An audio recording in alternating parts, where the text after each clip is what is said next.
So,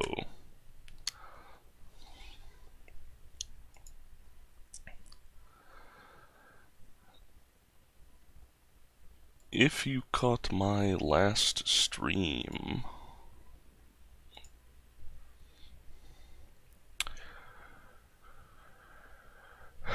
you might remember just by looking at it, but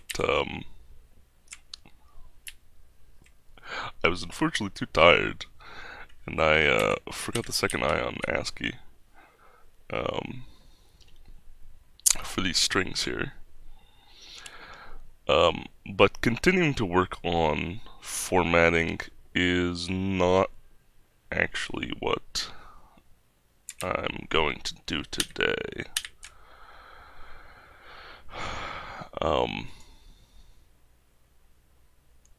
I need probably to do a big rewrite, but I mean, I have multiple things since last time I made the at least a general to-do list.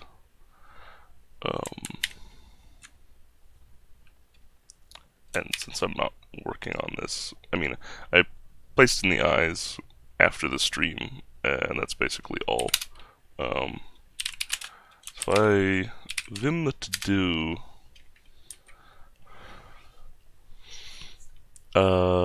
Yeah. So I have many things that I need to do. Even, I think I'm eventually going to, well,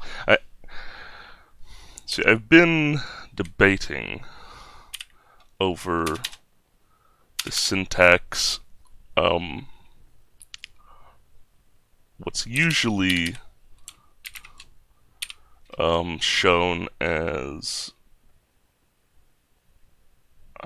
I'm not sure if, I think this is an Occam. Not sure if they had, maybe it was line-based, not with semicolons, I don't know. But basically, you'd have your procedures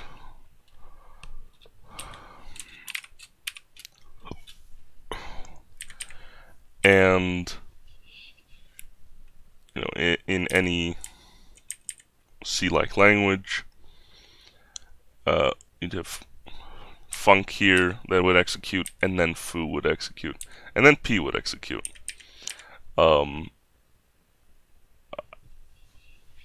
As far as I know, the keyword was par,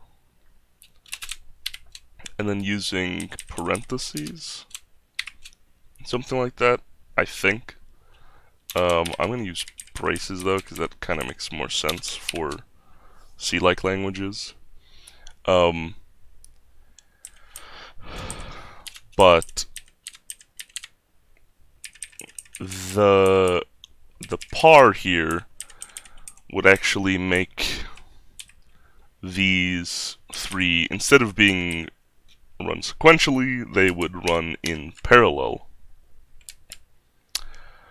And I've been debating this feature for quite a while. Although I'm not going to use par, I'm probably going to use dispatch. So I think it makes more sense. Although, to do this, of course, and actually I also want like dispatch of just one, so I can just do, you know,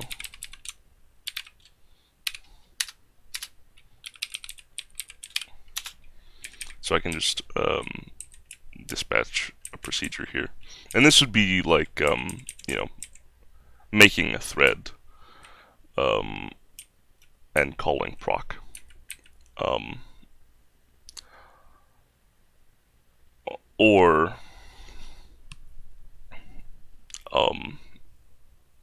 if I go with a global thread pool, that's part of the language because um,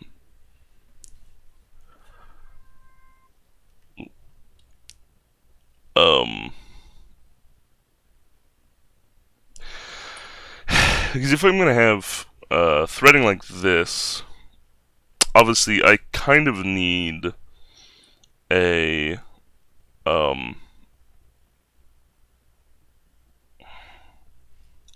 whatchamacallit, an actual model of threading and parallelism, which I guess it wouldn't be too bad to add. I kind of just didn't want to add it directly to the language and just keep it in the library.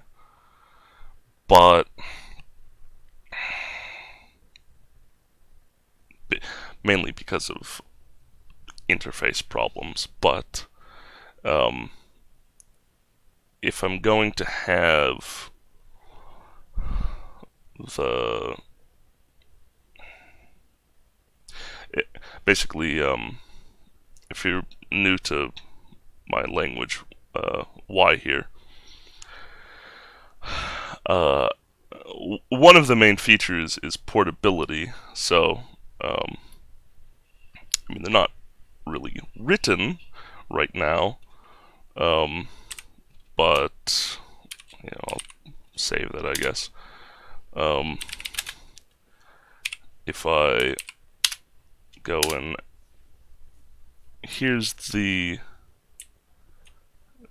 main library, and then of course I have a sub-library here for systems, and I have, of course, operating systems sub-libraries for that.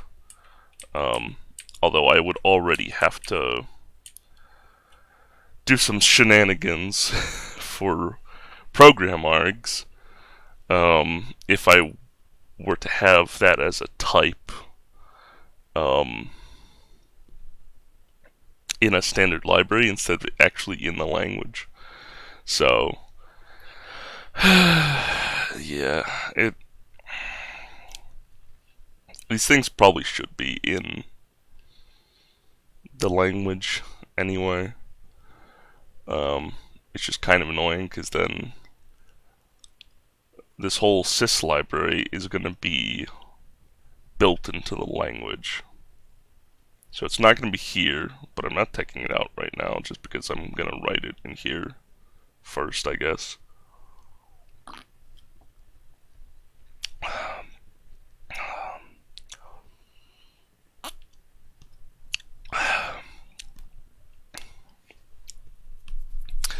But yeah, then I can put some type of model of threading. Let me actually, if I go back, so I have dispatch, dispatch a block, and I kind of need, so technically how I'm thinking of it is like dispatch is handing these things off to another thread.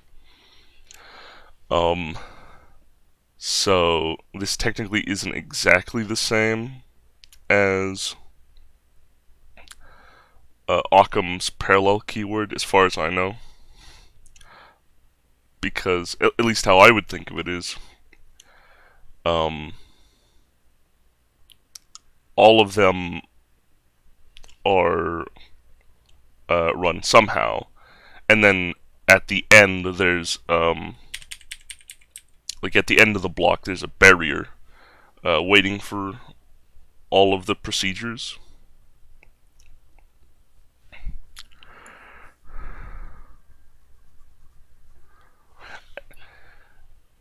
And that's, although, I mean, I guess I could add a barrier, a version that has a barrier.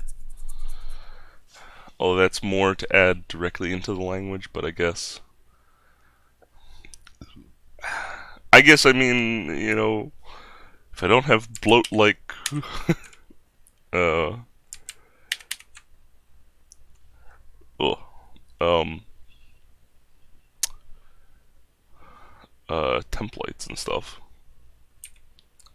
then I might as well add some things with barriers. Um so I do kind of need uh a syntax for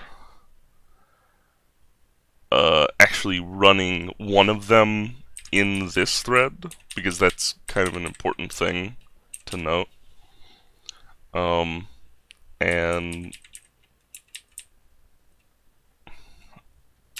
at least how I'm thinking of it is, you know, I have some procedure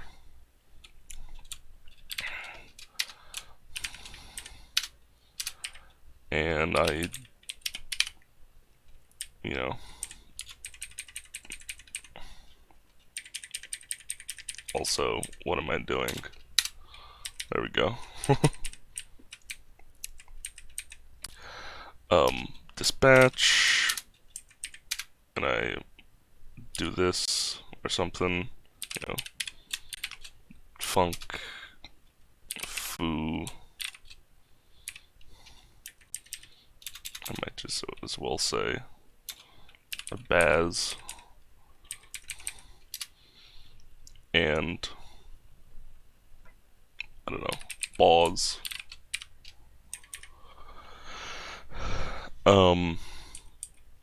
And so if obviously since this like I said, this is like giving it to making it, maybe perhaps spinning up a new thread if there's not one there already, or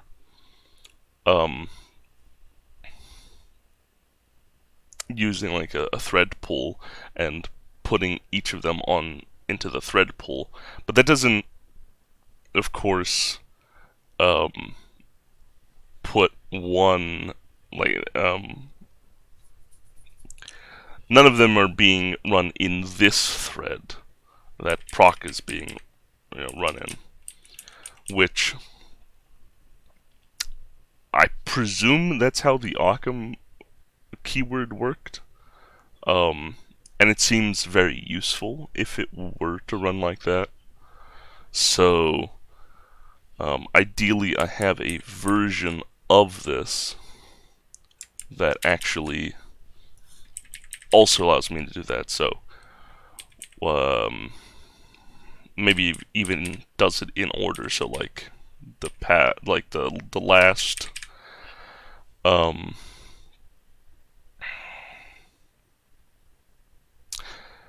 thing is, either I have it in order, so it does it like maybe the last one, or just, I don't know. Yeah, probably in order, because it needs to be deterministic. So, um,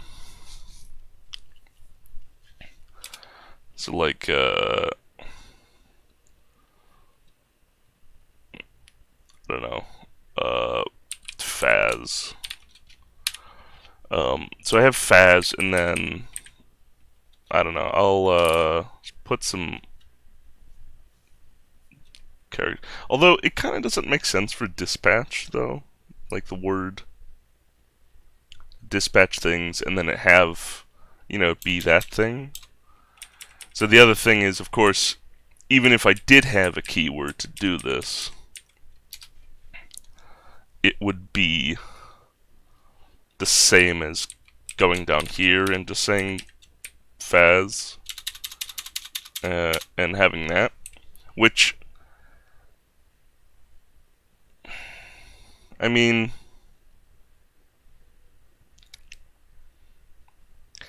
it's less elegant than having it all in one block, I'd say, but I don't think it's probably that bad.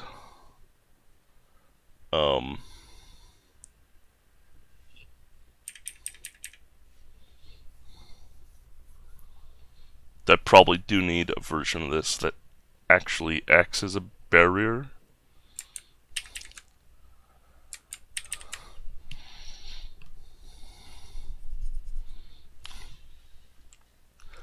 And if I do this that has a barrier, I am going to need a separate keyword to do one in this one. Yeah. If that says a barrier, this won't run while these are running. So yeah, I'm gonna need, if I'm gonna make one that acts as a barrier, and waits for these, I definitely need to make a keyword that puts it in there. Yeah. So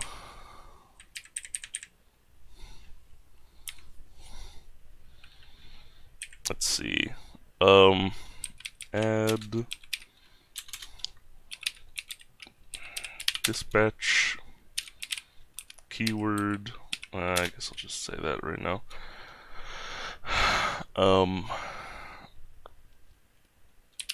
And versions that block and run, I guess, one line. Well, not line, of course, but it's one command.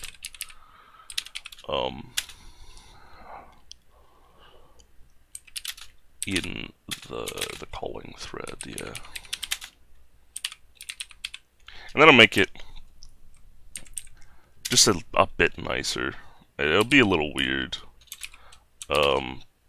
probably. But then I can do that, and then I could do, say, like, this is dispatch, or maybe I won't even use dispatch, but I'll just do disp right now. Like dispatch wait or something, I don't know. Probably not going to be wait. I don't want to use wait as a keyword, probably. But yeah, I just probably gonna dispatch. I don't know what keyword I'm gonna come up with, but yeah, something like that. And then basically what this would do is, it'll dispatch Baz, Foo, and Boz, run Faz, and then wait until they're all done.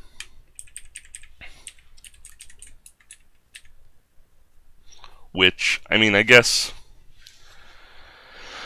it will be nice to work with, but it's kind of, I kind of didn't want to do this just because then it kind of forces you into using the like standard objects instead of making your own and stuff like that. Even if I make like types in the type system, I'd have to add them directly to the language now. So like a thread pool. It's one of the things I was thinking about, is having, like, I don't know, parentheses, and then having this be like a thread pool, and then instead of using the global thread pool, which would use if you don't specify, so like even up here, say, something like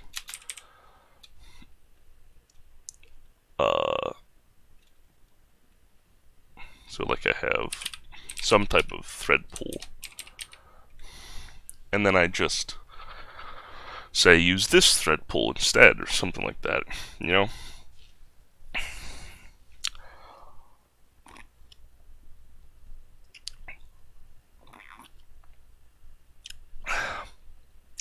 But the problem I see in that is that then I have like a type in the type system for thread pools, which either means I have to do like quite a bit of maintenance, or I have to find a universal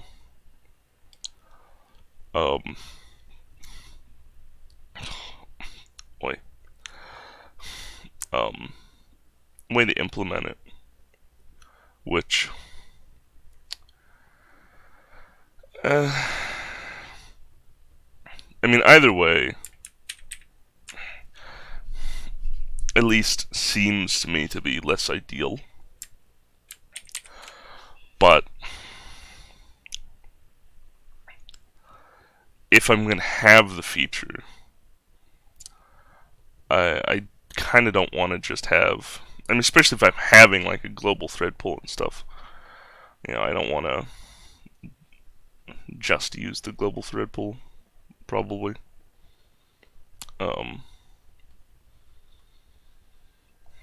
I mean,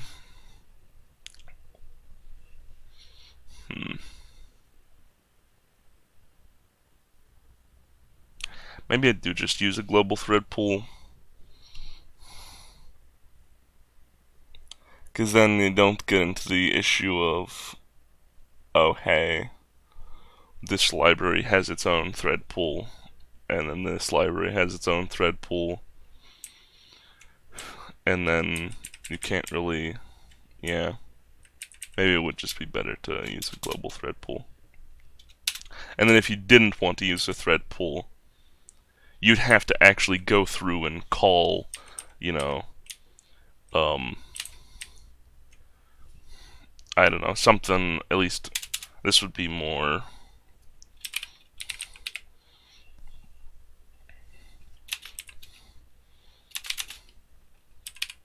C++, before C++ got really weird, but like, you know,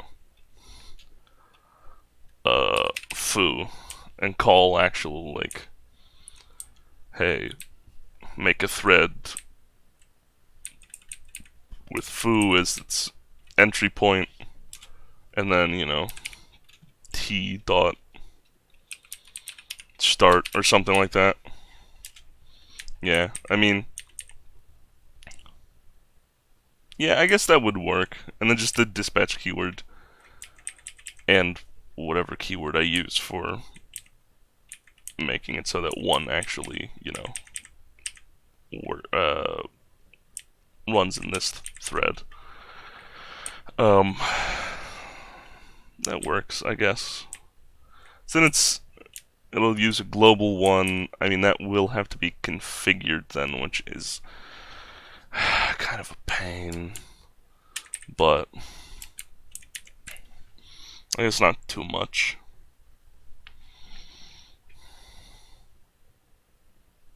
Yeah.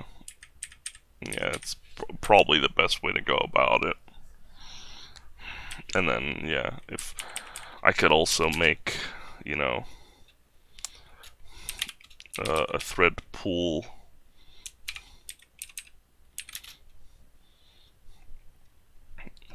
P. I mean, type names I'm not sure about yet, but have some thread pool with, I don't know, 8 threads, and then I could go like P dot I don't know, P dot add maybe. I'd do something like P dot add baz P dot add foo P dot add boz P dot add faz, and do something like that. I guess that works. And maybe this will have like a start as well, I don't know. I'll get around to that. I mean, this is now unfortunately gonna have to be part of the language instead of just in the standard library. But I mean, parallelism is important. It's one of my favorite subjects in computer science. But I did enough to put, you know, vector operations in the language I should probably be putting parallelism in the language as well. That's gonna be a lot of types.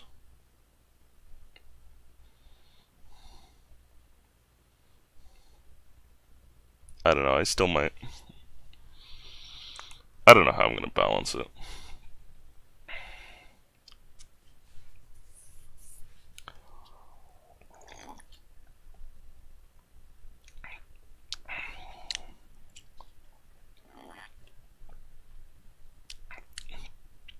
Maybe it'll be some type of internal library, so it can still at least be a library instead of in the compiler.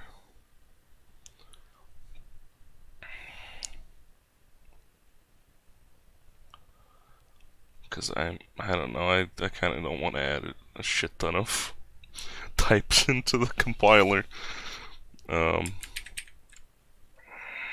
Kind of be a pain to do that.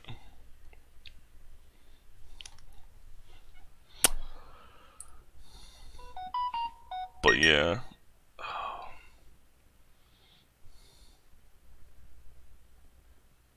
Well, it should be fine.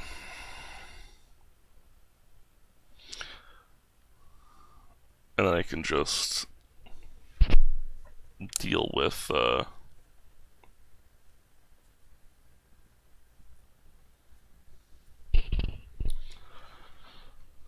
yeah. Then I can deal with you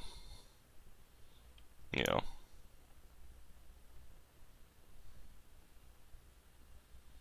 having a global thread pool, which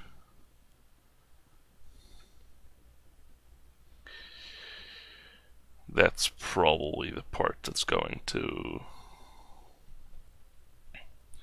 I mean, I guess I could make it so it actually isn't configurable.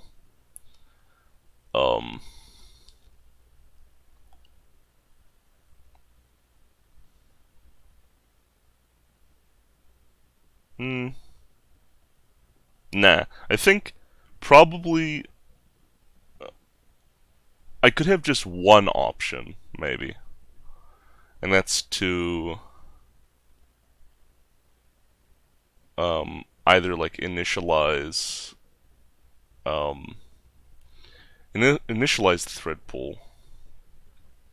I mean, obviously it's going to be initialized in the init before main, but well, that's if it's a program, of course. If you're doing it in a library, it'd still be init, but it's not in main before main.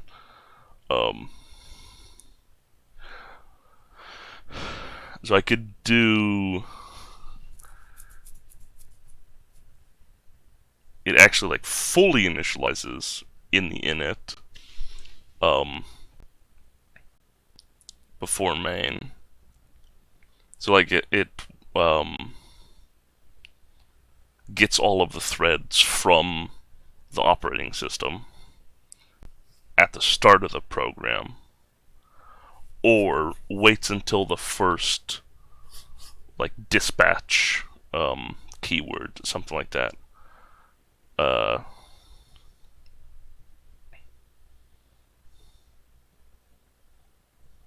Maybe not even keyword. Well, it depends. I guess I could place it in the first dispatch keyword, but if it's not clear which one is going to happen first, I mean, I guess I could route trace back to like where it's the first place that's before a branch.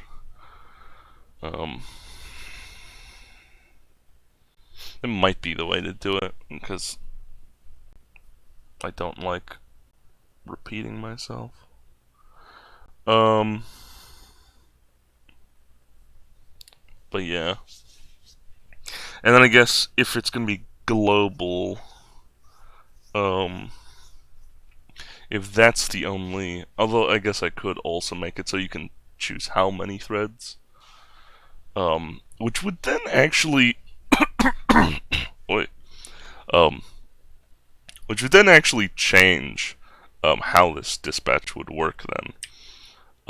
Like up here, if I only have 2 threads, then in the global thread pool, then of course I would do the first one and the first one, the second one and the second one. And then this would be added to the thread pool as well, so like all 3 would be added. But this one would be taken by the first one, this one would be taken by the second one. And then at some point, the third one would come around and, well, not the third one, because there's no third one. At some point, one of those 2 threads in the thread pool would finish, and then go back and do P.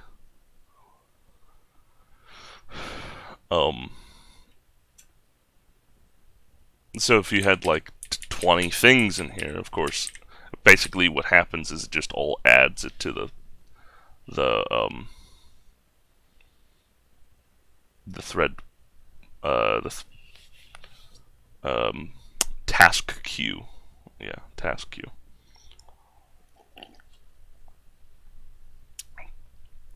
And then if it's the one like down here, I don't have a keyword for it yet, because I'm kind of already using parallel for other stuff, so I kind of don't want to use parallel here.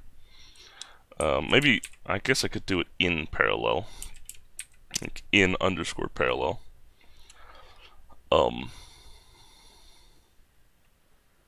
Where one of the, like the last one is supposed to be run by this thread. I guess if I have less than,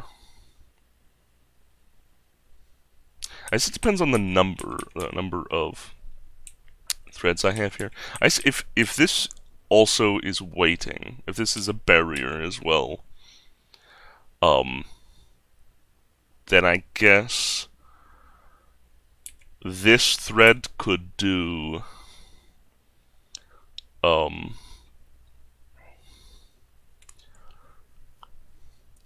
multiple. Let's just say I have 2 threads in the global thread pool, and I have this thread, because this is the one where it's supposed to be actually using this thread as well. So Baz and Foo would be running by threads in the thread pool, and then Boz and Faz probably would run in this thread, since it's waiting. So it would be more efficient to do more things in this thread if there's, say, a remainder. Because this is 1 remainder 1 for 3 threads. I can do both of these. Now I can't really know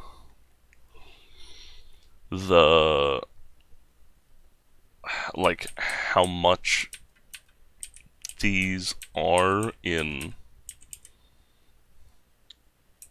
like computational complexity or runtime, because to actually go through and look at that would take a lot. It would take a lot of time in the compiler, which I don't want to.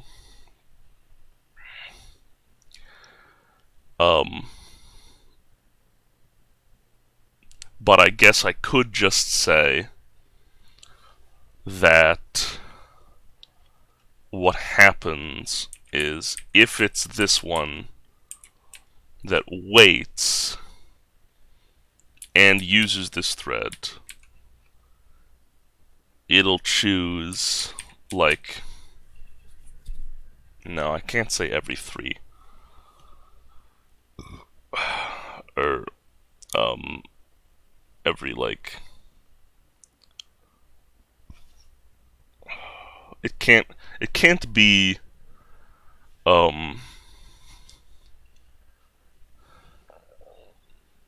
it can't be based off of, like, 1, 2, 3, 1, 2, 3.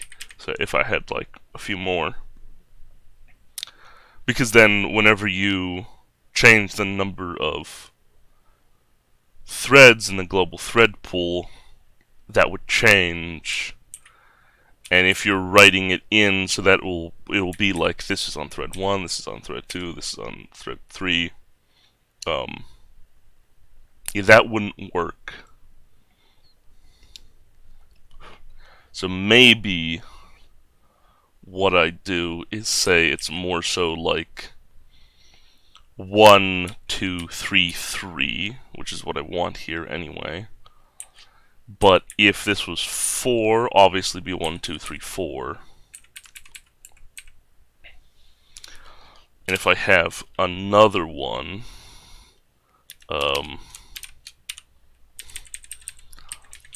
this would be like,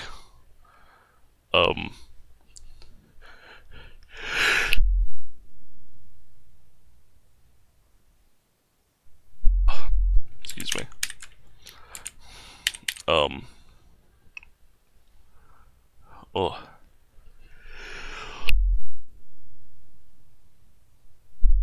yeah, I might need to go blow my nose. So instead of 1, 2, 3, 3, with the 2 threads in the thread pool in this thread, it would be like 1, 1, 2, 3, 3, maybe.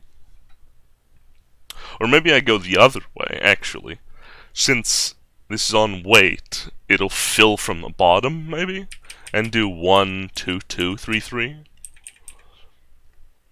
Maybe that's how I do it. So if it's wait, it'll like fill the remainder ones from the bottom. And the bottom I'm thinking is like this thread is the bottom.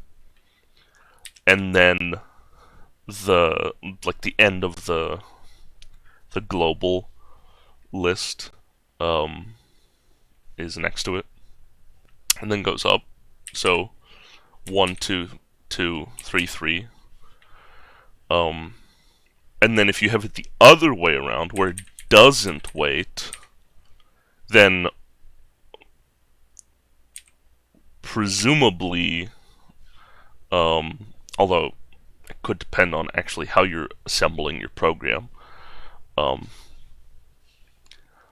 but then presumably you want this thread to actually get out of here as quickly as possible, because obviously this is the main line of your program. Well, potentially. So instead it would do the other way around and go 1, 1, 2, 2, 3. So fill from the top instead of from the bottom, because there's no barrier on this one. Yeah, I think that's probably the best way to do it.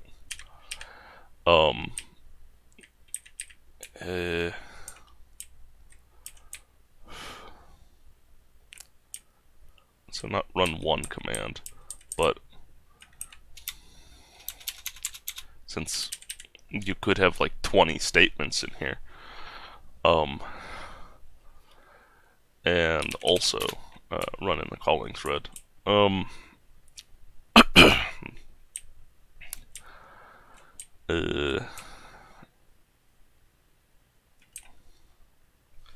Yeah, so I'll do only use global thread pool, and then should I put this here?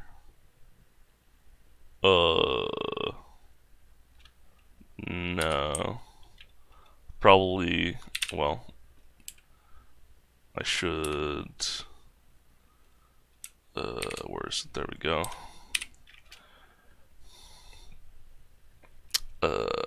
7, I don't know, 4. Yeah, there we go. Add dispatch keyword. Only use global thread pool.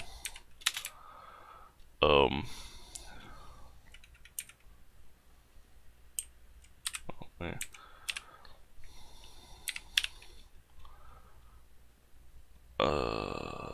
Resist that block can also run in the calling thread. Cut. So blocking version. Should I really say fills from the? Well,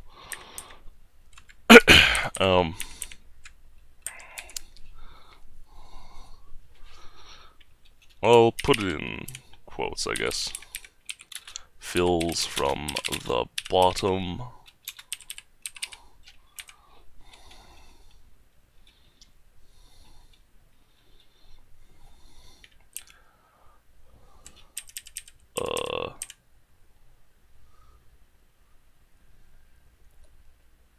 Well, I guess technically, if this is a normal dispatch,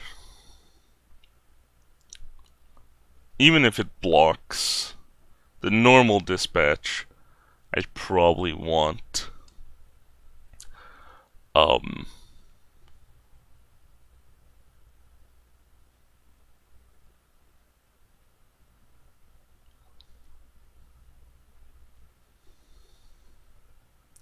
yeah, if this is a normal dispatch, I would probably want it just to add these to the task queue and then let the thread pool add it instead of assigning them directly. It's only if so if it blocks, if it waits, I'd want it to do that because that would mean it would run the quickest. So like if instead of assigning like Baz and Foo to 1, Boz and Faz to 2, and Boo to 3, if Baz is like, a really hungry computation, then 1 would be working on Baz the whole time, while 2 and 3 finish out the other ones. Only in the one that also runs in this thread, I think, we assign specific things to, or I actually pull off of the thread queue, or the task queue, in this thread, which is another way of doing it. I guess that probably would be the best way.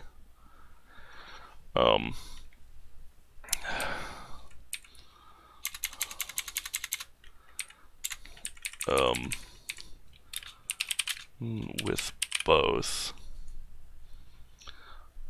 I'll just say what I had before. That version with both fills from the bottom. And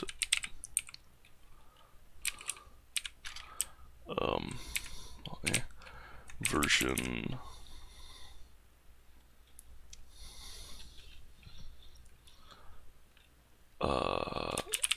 that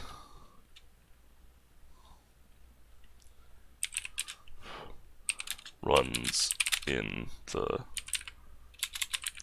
calling thread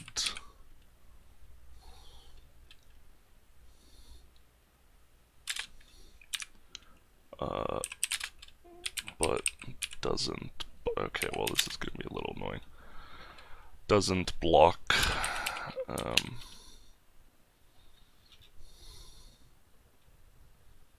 Should I say barrier? Maybe I'll. Well, I mean, I know it's barrier.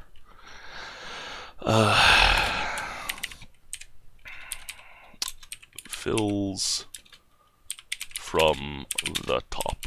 Okay, so that is one idea.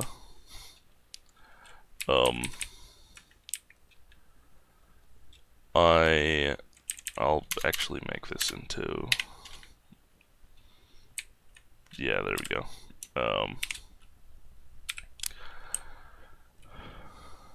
So that's one idea for how to do this. So what is this? So how, yeah, task assignment. And then I have that version.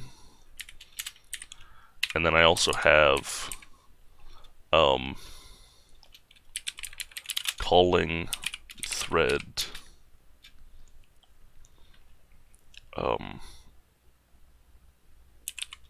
you know, takes off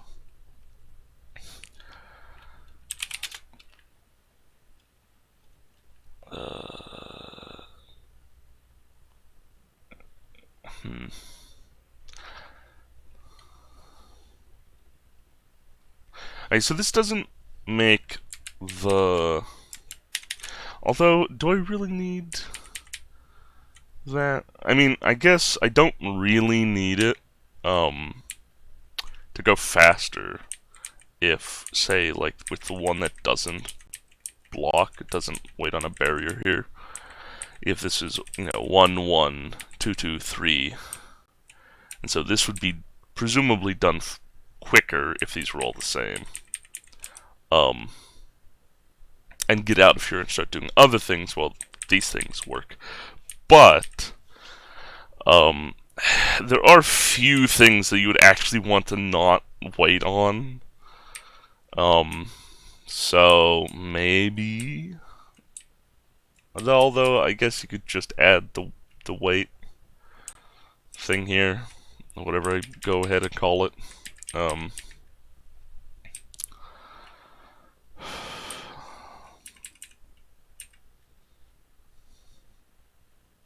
Yeah, I guess that's, so maybe.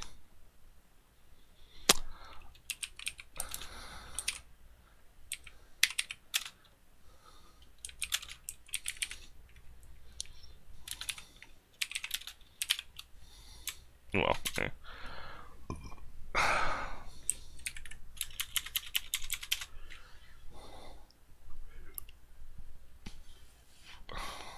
So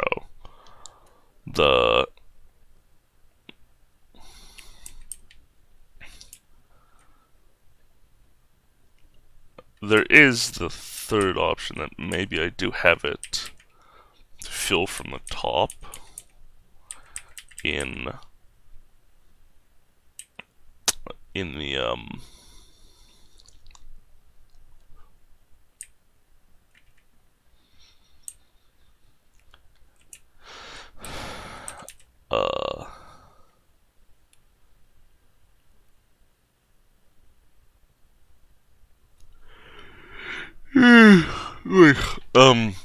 yeah, but in the version where it doesn't wait on the barrier, but it does use this thread, I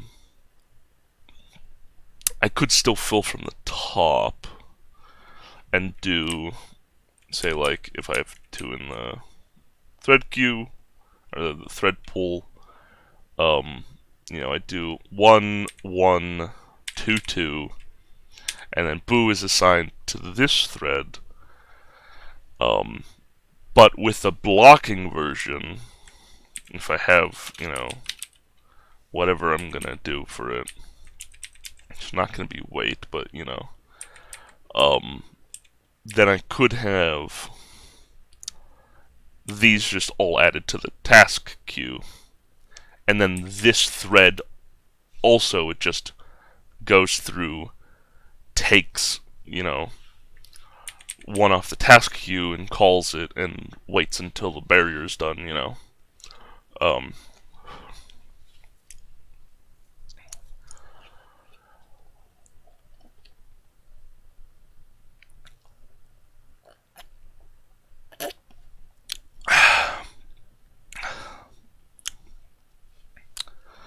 Um, yeah, so I could combine these methods.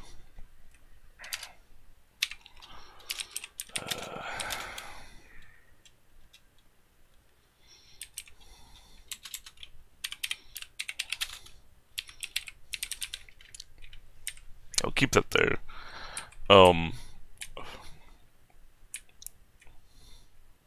I probably don't need... I gotta figure out what to call it, though. Maybe I'll just use it in parallel. But if I use parallel in other places, I mean, it might get a little weird. I'll just think about it. Maybe I'll do it like a block that's, you know, if parallel's on a block, it'll do this. If it's on a variable, it'll do another thing. Something like that, maybe. Perhaps. I don't know.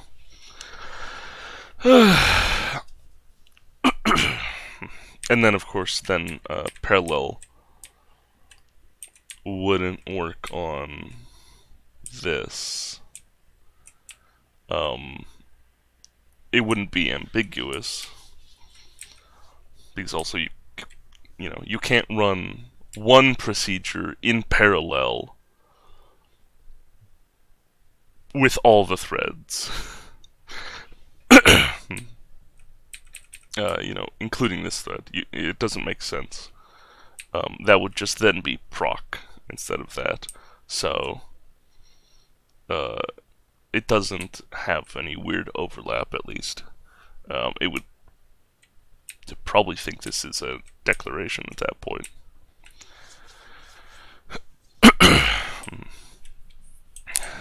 Depending on how I actually program it. But yeah, so I guess that makes sense.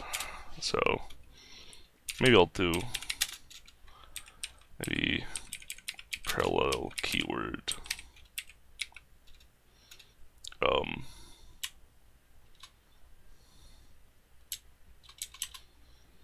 What was I gonna say it? Oh yeah, versions that block and also run in the calling thread. Run in the calling thread is the version.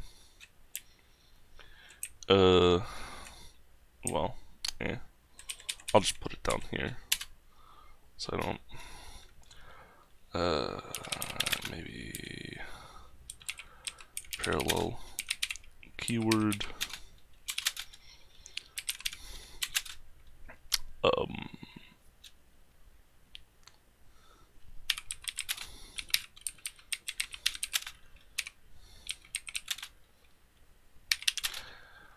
On block versus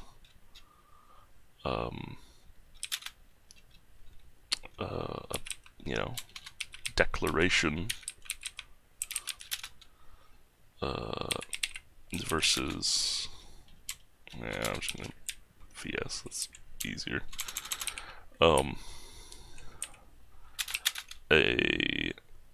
Whatchamacallit, versus what am I calling them? Super expressions? I don't remember if I'm calling them super expressions.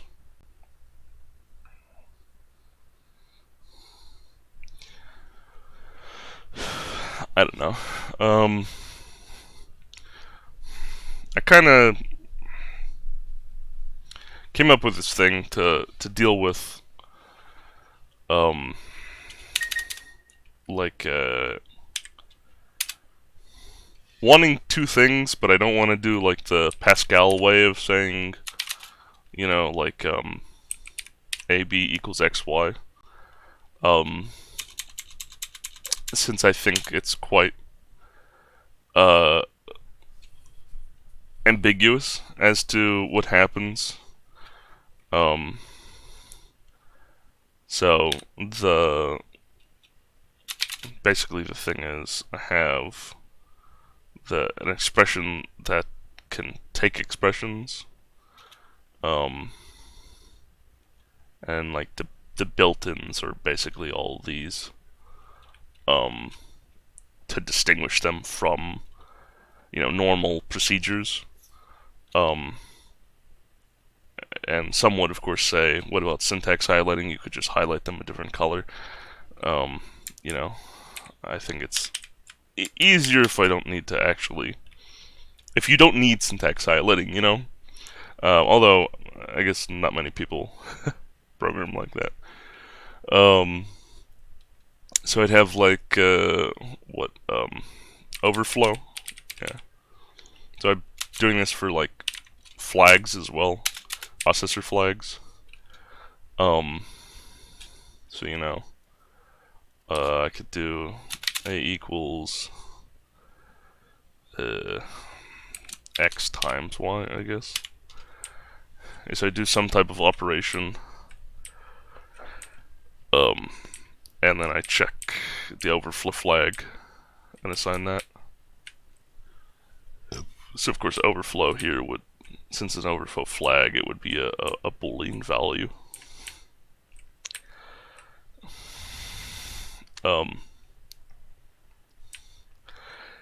And the super expressions kind of all have their own kind of way of working. They all have braces, some keyword, and then braces, and then you have some expression within. Actually, that goes there. I don't think that's needed. No. No. Because it only works on one statement anyway. Overflow, like the flag ones, only work on, so like I could do x times y. If this is like an integer operation, you could have x times y, and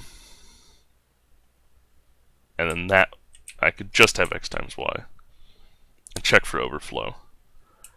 And that would be pretty easy without having to resort to making a whole new syntactic structure. But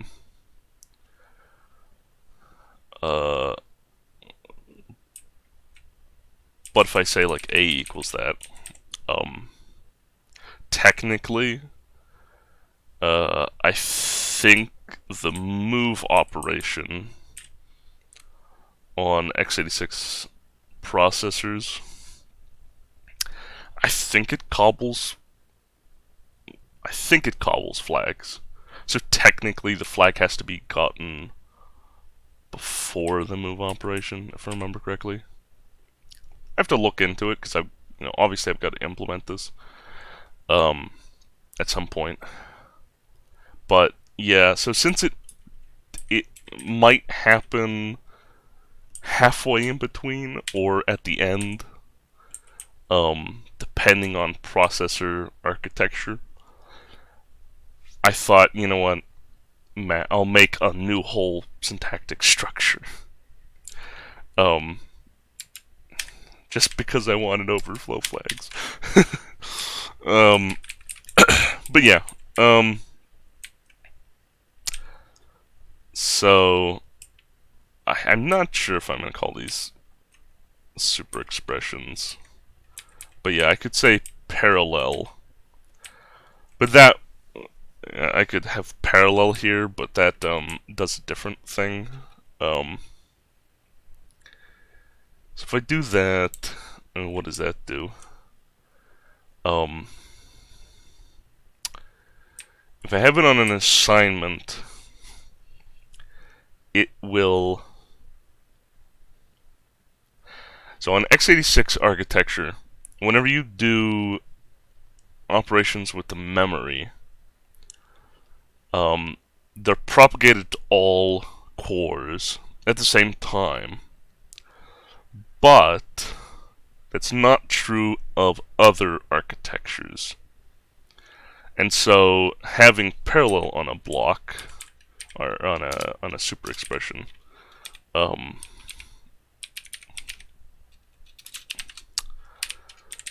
say a equals x times y.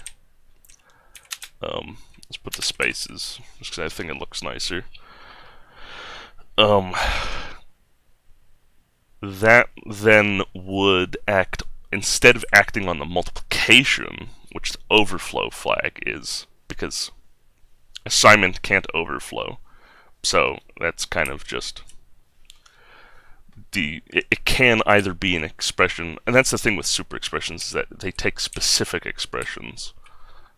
So this can either take an expression that has that is an assignment expression, or one of the operations that in the basic types, like your processor types, can overflow, which is basically just your normal algebraic things. Plus, times, I mean, minus and divides probably. I don't remember if they set the overflow flag. I mean, they might set the overflow flag, but another flag. It's been a while since I've actually looked at the proper instructions. So, but basically, for parallel, then, this would be for any assignment instruction, or expression. Because, like, here, assignment is the top level expression with this.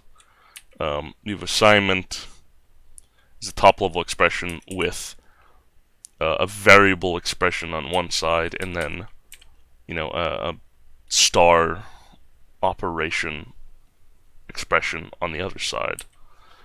And then that has x on one side and y on the other side, syntax trees. So since this is an equals, this would then, you could put parallel before it, and then this will add in the necessary memory fence operations. If you're working on, say, like an ARM processor, or, I don't know, MIPS, although I might not do MIPS, just because I kind of hate its memory policy. RISC, or is it RISC that I hate its memory policy? I don't know, it's one of them. It's one of yous.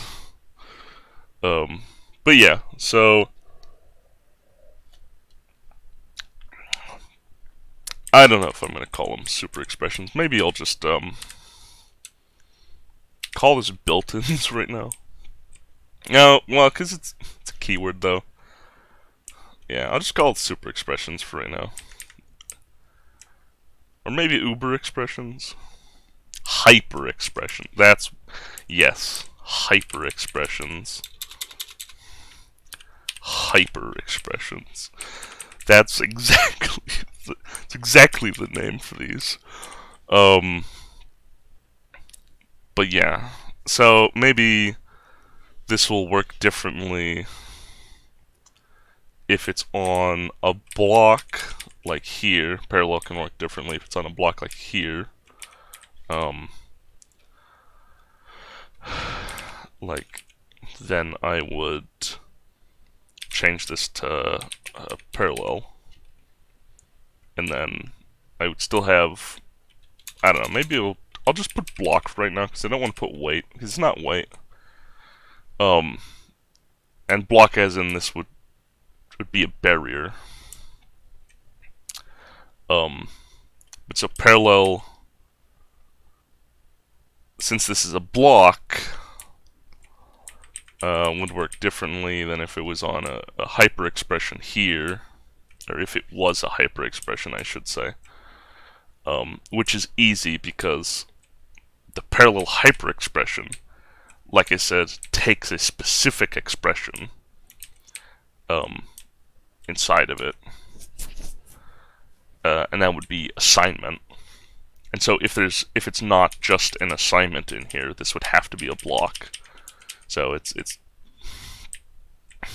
quite easy to deal with that. I mean, I guess also I could just say if there's semicolon, then it's a block. I mean, obviously not if the semicolon's in a string, but I could go with that. I guess that does work, because all the hyperexpressions would never have a semicolon in them. I'm trying to find quick ways to check these things, just because, you know, I want compilation to be quick.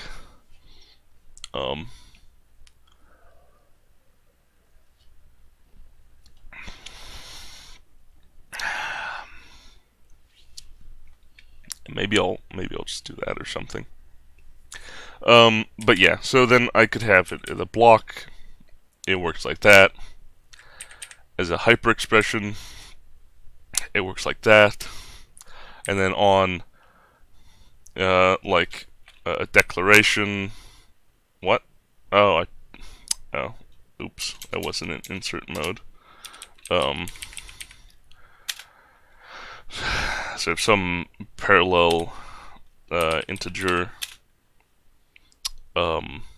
k, and then on that declaration, it would mean that, I mean, it's essentially like putting this parallel hyperexpression around each instance of k being assigned.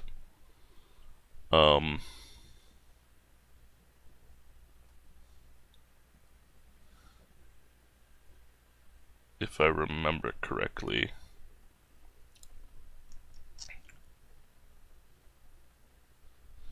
Maybe I was going to do something else, because that kind of seems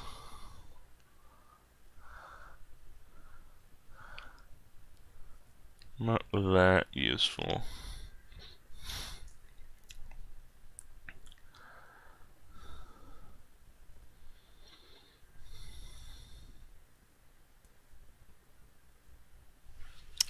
I don't know, maybe it was on procedures though. Like I said, if I do like parallel proc like this, this would be counted as a declaration. Because like to do this, you can't dispatch this to one of the global threads or this thread. It just kind of doesn't make sense if you have one. Just use dispatch, or don't use it. So this would be like, this would be a declaration, and then I would have other things inside of it. If I actually put the definition, foo, whatever. And yeah, this would be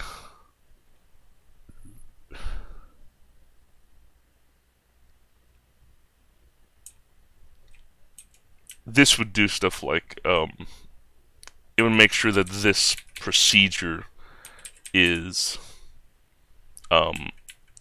fine with being in parallel, which means a lot of things. Like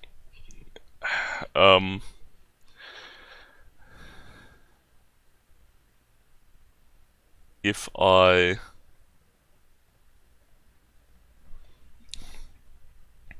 do some optimization on a procedure and put its parameters, you know, like maybe I have some big data B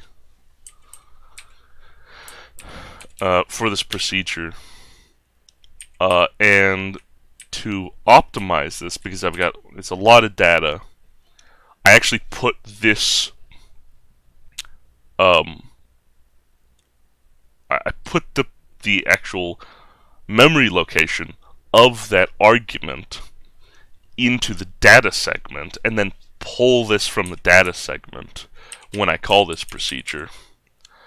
That's one optimization that I came up with a while ago at this point, after I was thinking of optimizations. I really need to get around to putting this in. But that won't work though if I run this in parallel, because then both of these procedures would then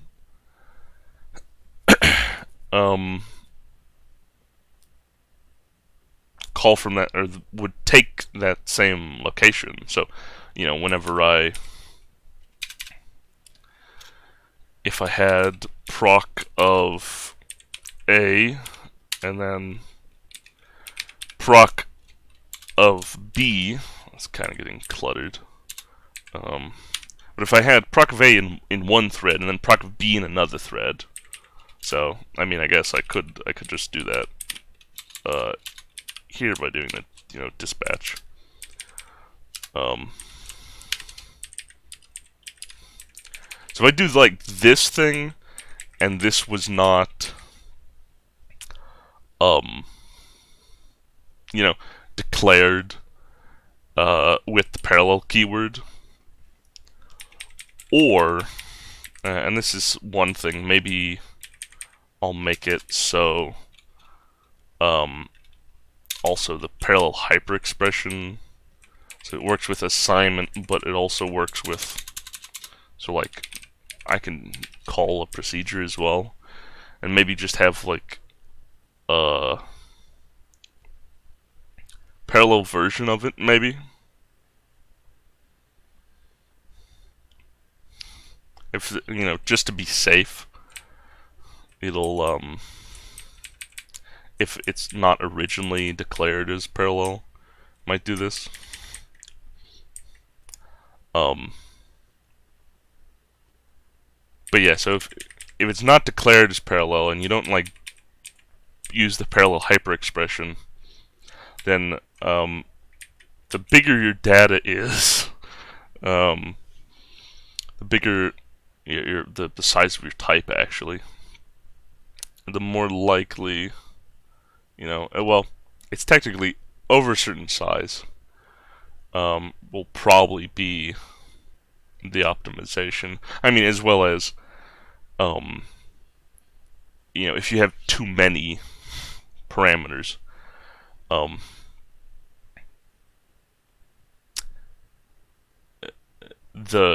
your argument will be put into the data segment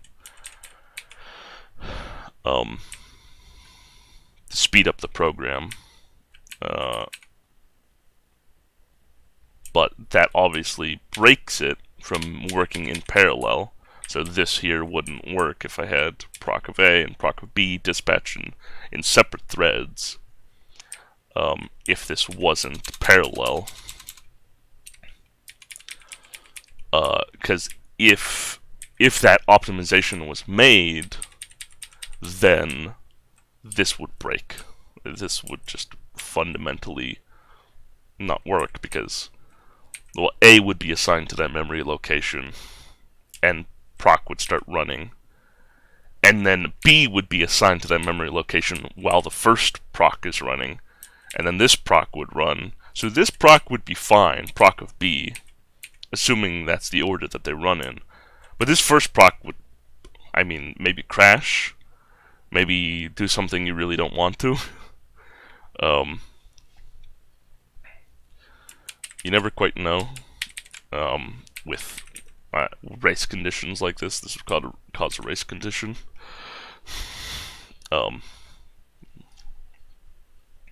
Maybe even I say if it's within the dispatch,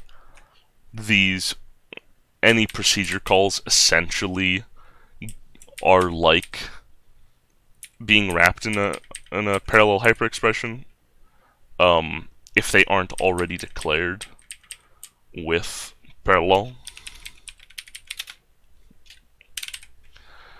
I could do that. And so say like parallel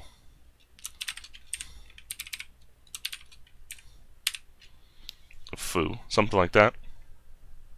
I could say something like that. Have, this inside of a dispatch block, or a parallel block for that matter, is the same as just normal foo. Which would make sense, since you don't want to... You don't really want to call something that isn't... Like, if it's been optimized for single-threaded use, you don't really want to call it. Although, maybe only if it appears twice in these. Yeah, maybe that's what I could do. Only if it appears multiple times in these. So since proc appears multiple times, it would be the same as having like the parallel. It would make a parallel version essentially if it didn't have the parallel keyword. That's probably the best way of doing this, because if I had just like proc foo baz whatever, then that's not gonna break anything necessarily.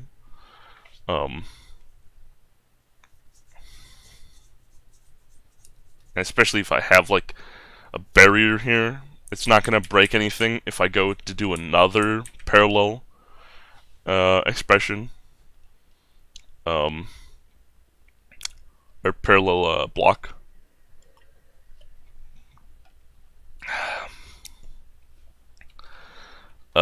Yeah, that might be how I go about doing it. Just because I don't want to.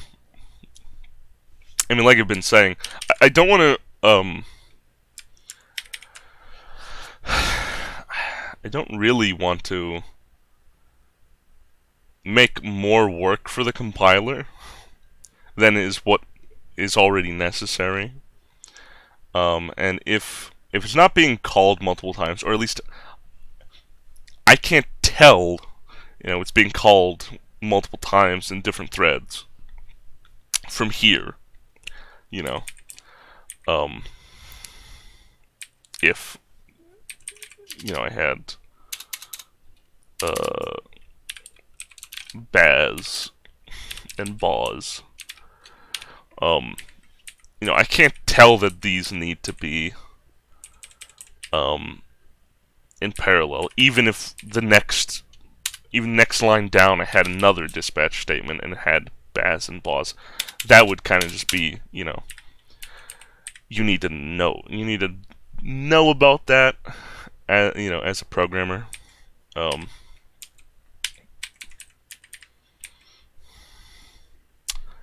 Know about the ins and outs of these statements and blocks.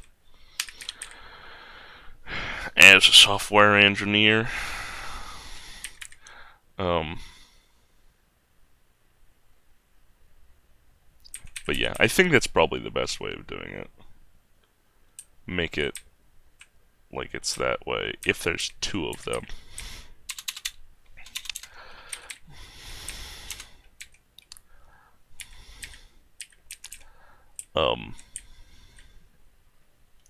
So that's example.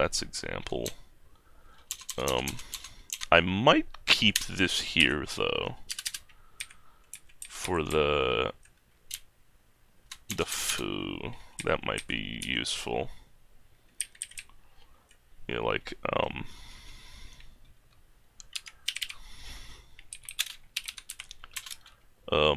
as if foo is wrapped in a parallel hyperexpression, since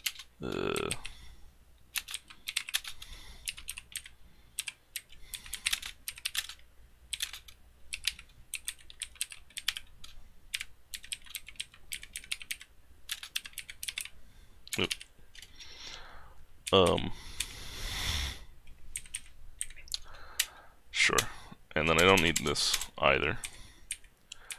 I don't need anything else, I think. I already know the syntax that I want, so I don't need to keep it here, I think.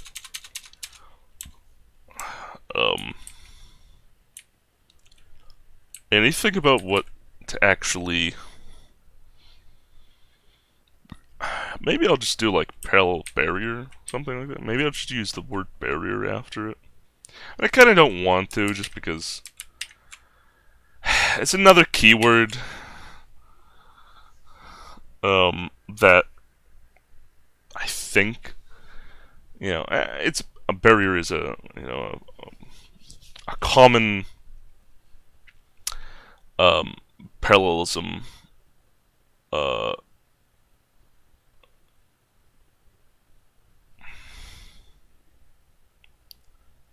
what's it called?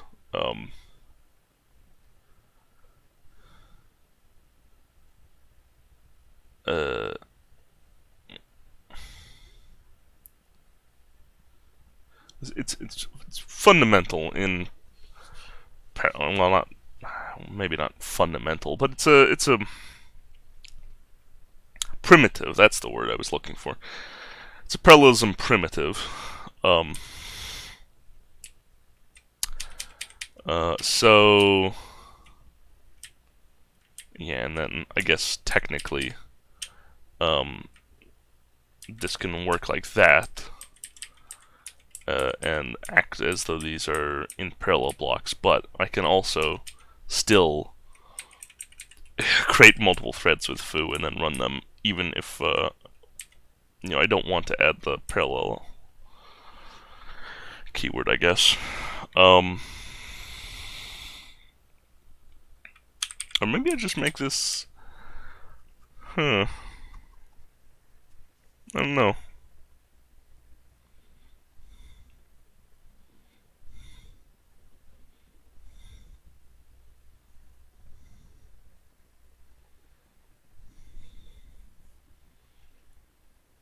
I guess, yeah, I'm gonna have to make it so parallel... Like, to make this into a parallel procedure, I'm gonna have to make it so it does it the most efficient way. So, on an x86 architecture, nothing might need to be done to actually make this parallel. Well, on other architectures as well, if this is like only, as the Haskell people say, if it acts as a pure function, and it basically only works on its inputs. Well,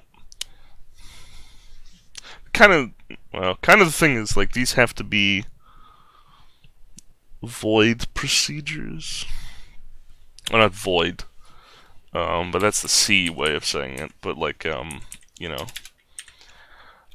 type of these procedures has to be, wrong way. Nothing to nothing. And this is the how to say that in Y. So you can have like a pointer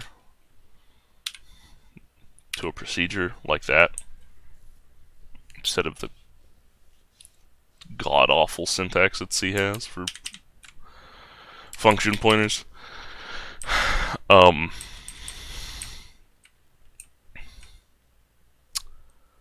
Yeah, so I think these are all going to have to be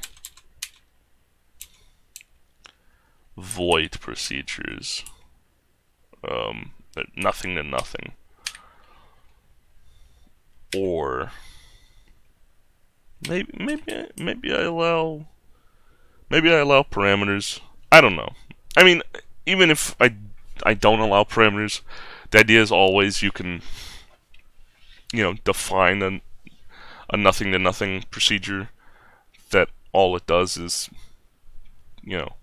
apply a parameter, or pass on an argument to a procedure.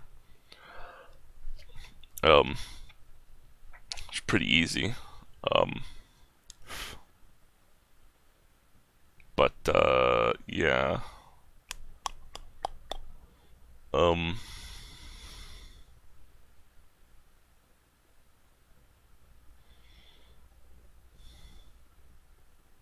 Yeah. I'll have to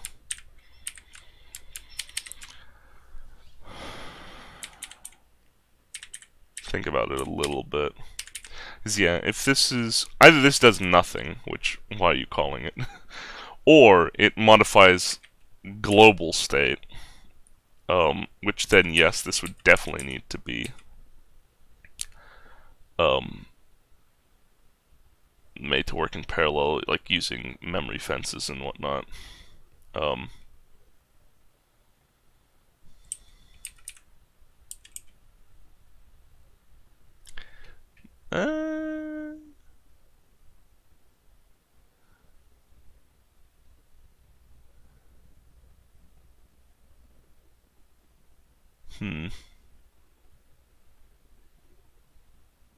It doesn't really help if I memory fence the assignment, but there's no like mutex on it because it's a global that no one is going to, at least is not assumed to be being assigned in multiple places.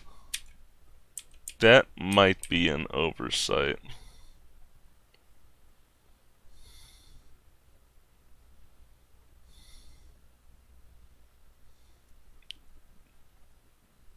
Maybe I just say don't do that.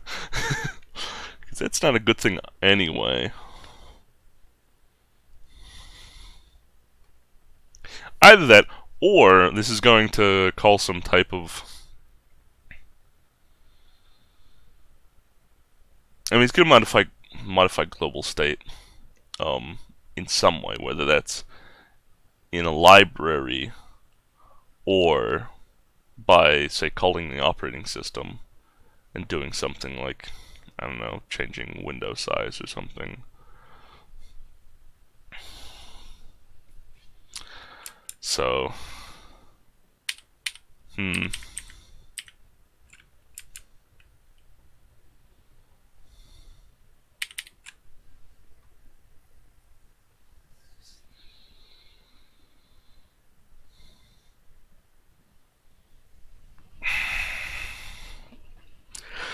Would this even be useful then, actually?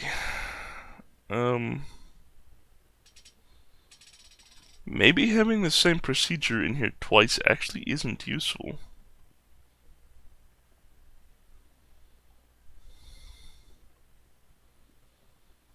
Unless they have an actual parameter, or argument in this case.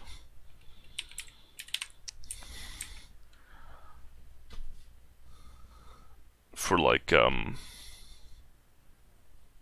merge sort, I could say, here's my array, and then it acts on the array parameter in parallel. And actually, for merge sort, it wouldn't be merge sort at that point if it's in parallel.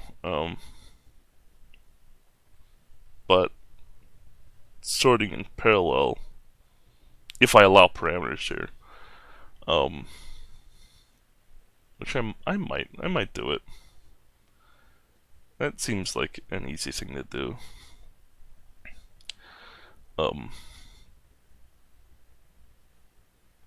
Not too bloaty.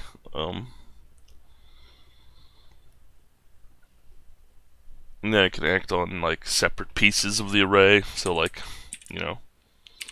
0, 5, and so for 10 long array, it actually doesn't matter if these have the parallel hyper expression then, because then they don't even touch the same memory location. Well, And you never know with Intel.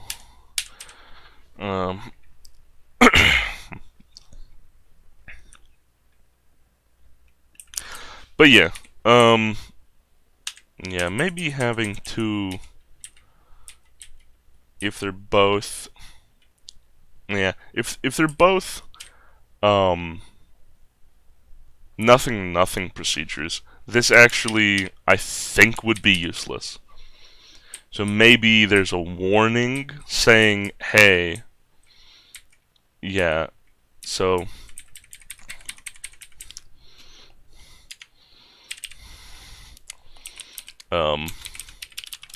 warning if foo is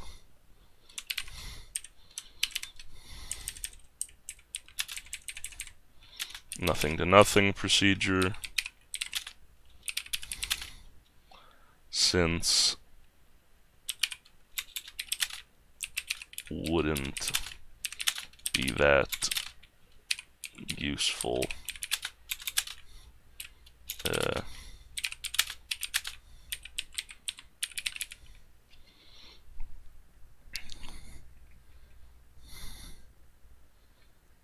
Since if I'm gonna allow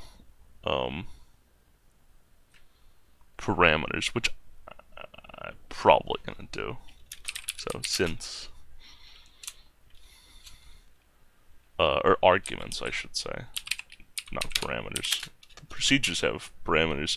These are arguments being passed to them. Yeah. So if foo is a procedure, since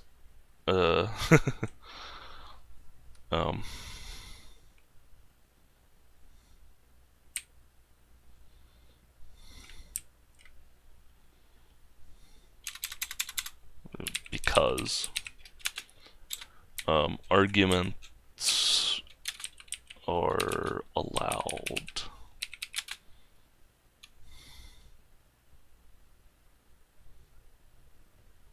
Which I guess technically I could have it so the warning here applies after optimizations where like a single.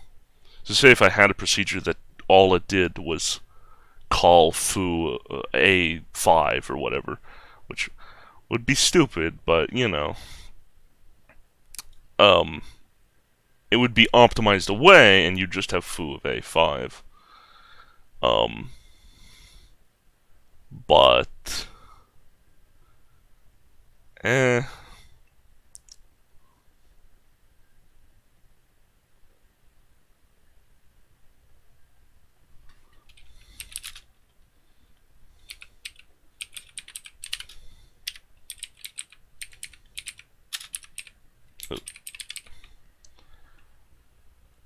Yeah, I don't think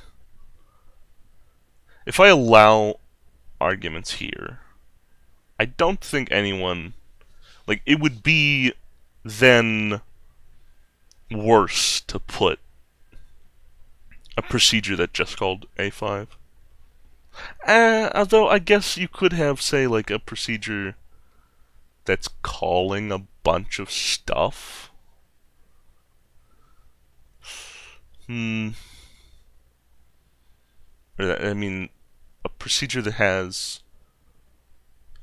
one procedure inside of it, one procedure expression, but that procedure expression has like a lot of arguments. But I mean, that could just be down to, hey, don't use a lot of arguments because that's not good anyway. Yeah, yeah. I think I might go with that. Just say, hey, a lot of arguments isn't good anyway, so don't do that. I could also make it so that I have I guess you could do that with an alias though as well. You have an alias that if I make it so that the arguments are um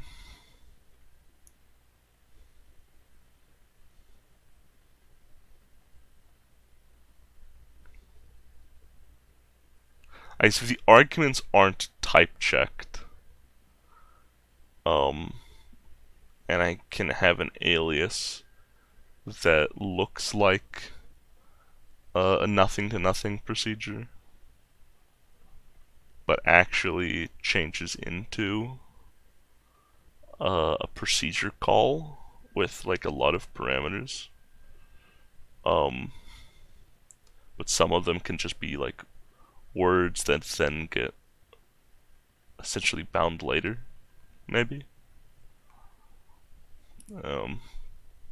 It's just text, but it's not as bad as a macro in C and C++. Because like I really want to avoid those type of macros. Because like, you ever used a macro assembler? Macros in assembly, they're actually quite good because they only allow things like here's a like a parameter to one of the, like, since everything is operand or like operation, operand, and some number of operands after it, then you can't just do weird textual things like you can in C and C++, where you like combine two strings that then is read by, then is semantic in the language. That it's just ridiculous trying to do that. Like, that's why in Y everything is semantic. There's no type of, like, I could do this type of aliasing, which wouldn't, it would be just text that's not type checked at the time, but at the very least I can check the number of arguments to make sure it matches number of parameters, and then at the place where it's called I can see if those strings have any meaning there, instead of like the ridiculous things you can do with macros in C. So yeah, like in assembly, like you could say something. It would basically work like a procedure, and that the thing that you put in could only be used as one of, maybe you could use it to put in like an operation, but that would be risky. That might not assemble. But you could just have like a number, and then you have it as an operand in one of the operations, and it basically works semantically instead of just textual nonsense. But yeah, I guess I could aliases. I could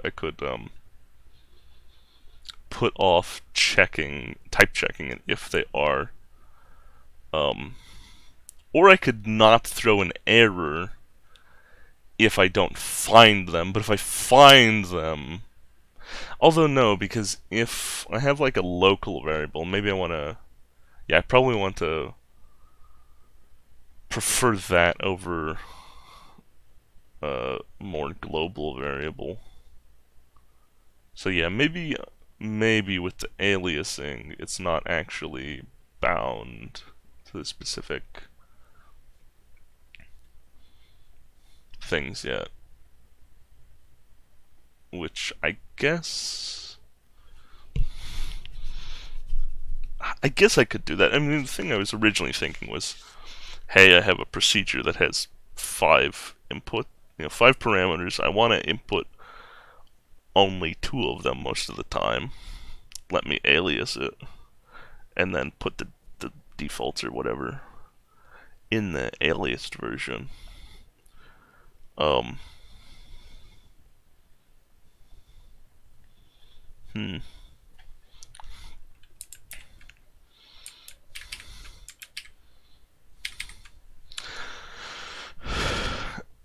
Yeah. Yeah. I mean, that makes most sense since it's an alias anyway. It'll be things won't be type checked, but it will look for the correct number of arguments. Um, yeah, yeah, that should be fine. um,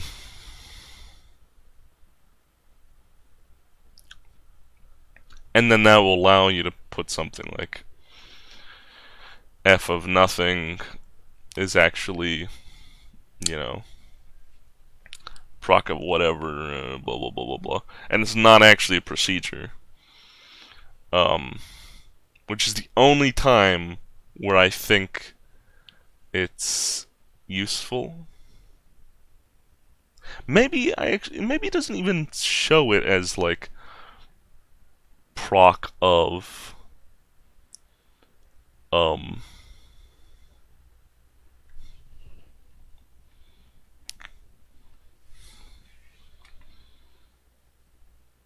yeah, maybe I don't even do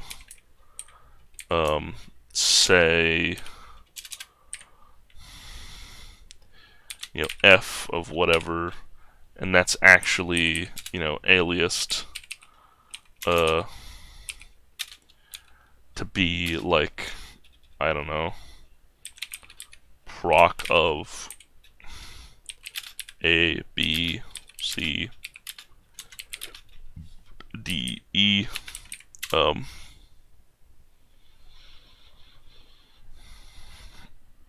maybe I do something like actually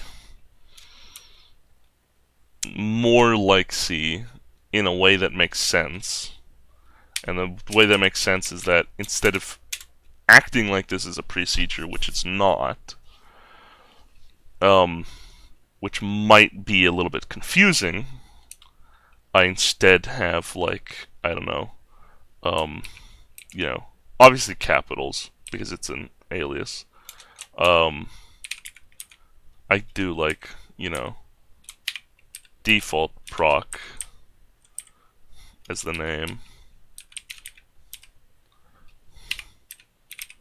And so if I don't have any parameters to this, so like if I do A, B here, this A is this A and B whatever. So I would have like, 5 true or something. And that would expand out to have a few more parameters. But if I have none, and these would be textual, not actually, at least on the left side would be textual, not actually be variables, but would show how they assign to the actual statement. If there's no parameters, maybe it just show it having no parameters like that, and have it just be like at that point this is basically just textual. So this would be, and this isn't a variable expression though. Things this would have to, the aliases though are intended to happen after yeah, of course, because I have the AB stuff. So they would have to happen, or they technically don't have to happen, but at least I'm thinking if they happen after they turned into the program is turned into semantic trees, because I want to operate on the semantics. I don't want to do risky textual replacements.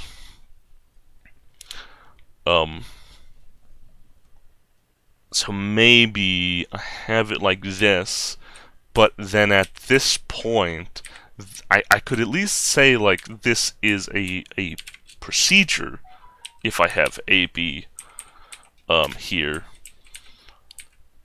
But this isn't a procedure anymore if I don't have the parentheses, or it's not a procedure. It's not a procedure call.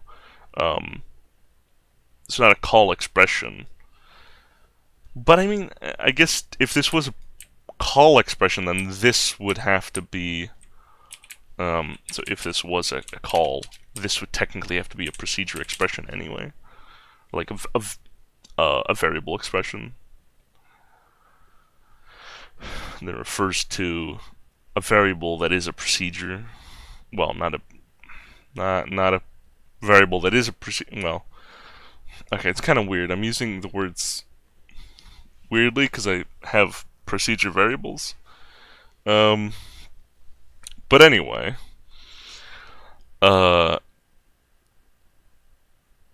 yeah. So I guess this would technically have to be a procedure, a variable expression anyway. So I could just make this a variable expression of this name, and then having this alias would, well, I guess no, because if I'm gonna assign all the aliases first, because I don't need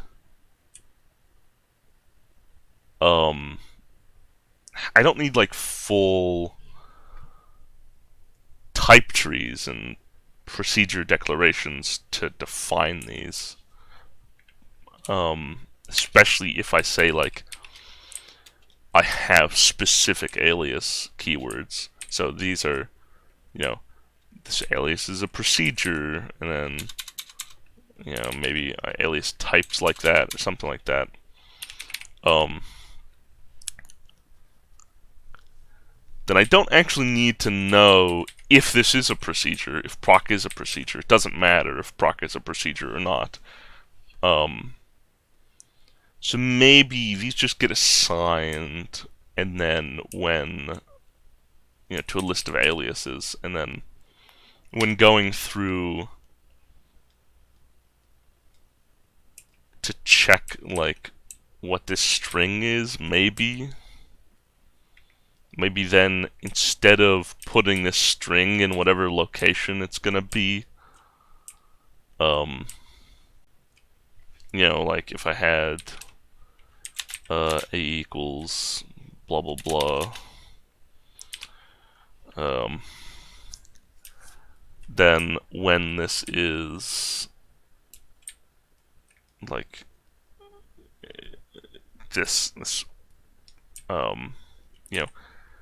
the assignment expression is made, A is put on the left side, the star expression is put on the right side, and then like when it goes over default proc, it just inputs that. Instead,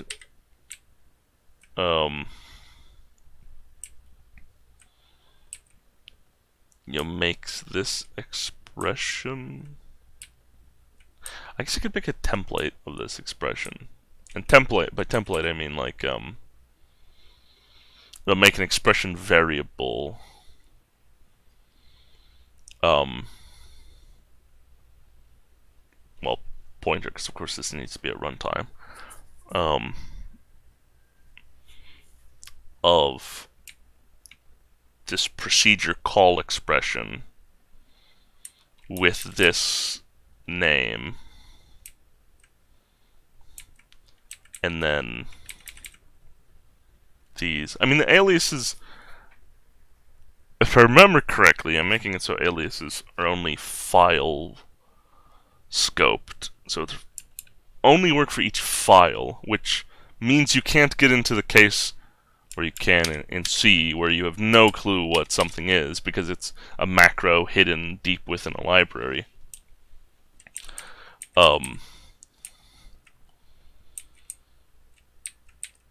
that is like 20 lines long. This could just make an expression, make a new expression with, you know, the procedure, a procedure name, whatnot, and then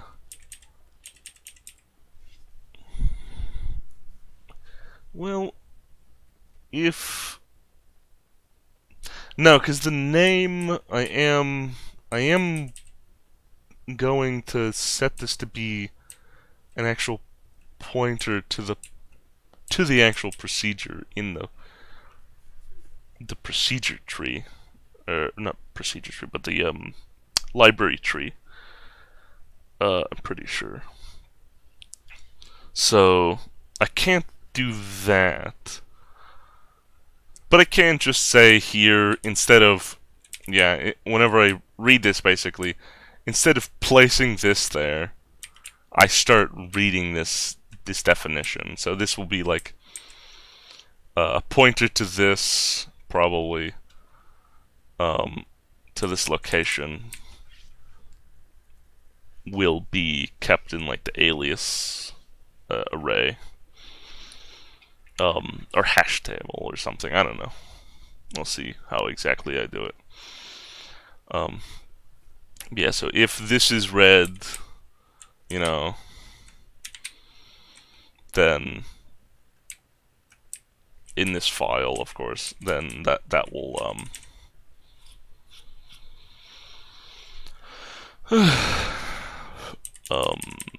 do that. And then I was thinking of having global aliases, because of course I was thinking of having global aliases for language support, of having, so you could actually have like all the things renamed to what they would be in your language, if it's not English.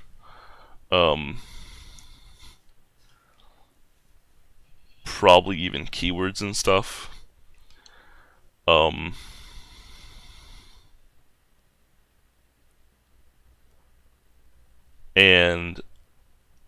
I was thinking about maybe having it as a keyword for global alias, but actually thinking about it, it would be better for the case of, like I said, these aliases are scoped only to your file, so you can't, wreak havoc by defining aliases all over the place.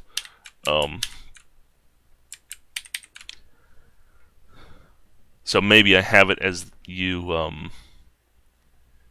actually have a file of aliases, file that only has aliases. Or maybe it doesn't have to only have aliases. Maybe I don't make it that strict, because then I have to check to make sure it doesn't have other things, and I really don't care. It would be bad practice, I would say. Especially because then it would have to read more than is necessary. But maybe I have a file that is chosen as the global alias.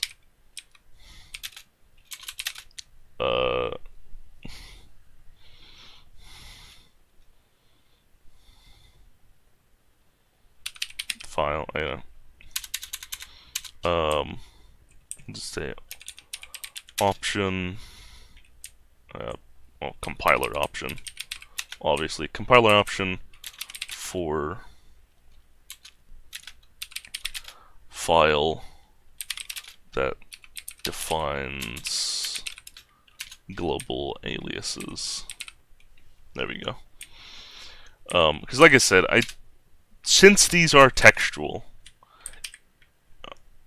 I want to make sure the textual stuff stays out as much as possible. It's much better to have things that are semantic, but you know, it might be nice to have something if you have like 5 parameters and you have them all.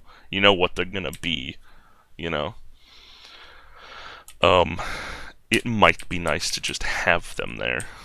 And have this not be another procedure that you have to worry about, of course. Even though it would be optimized away, it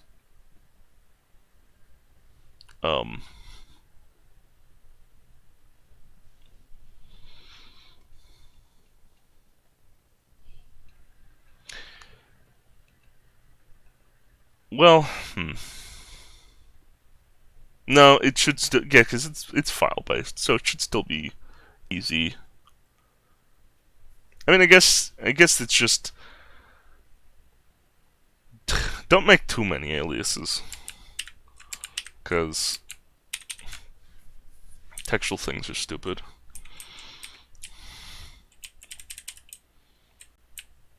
I mean, either that or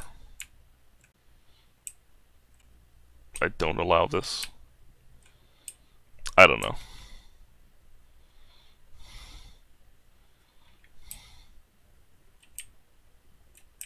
Either that or I get rid of aliases entirely.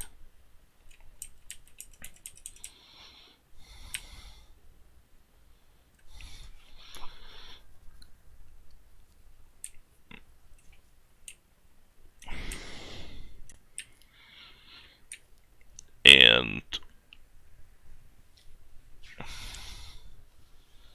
I mean, I guess it still doesn't mess me up for this.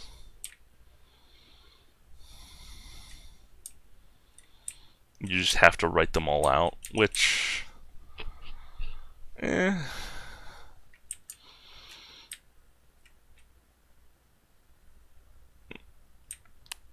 either that or well, it's a warning anyway, so I guess maybe I'll make it a medium warning instead of a high warning, because I mean, truthfully, if these were both nothing to nothing procedures, they're both acting on global state. A global state being either in a library or the operating system, or another thing could be peripherals. You know, you don't want it trying to drive a step motor backwards and forwards at the same time, or something like that. Or trying to make, you know, one way at the intersection green and the other way at the intersection green at the same time. But you know, I can't foresee everything. You need to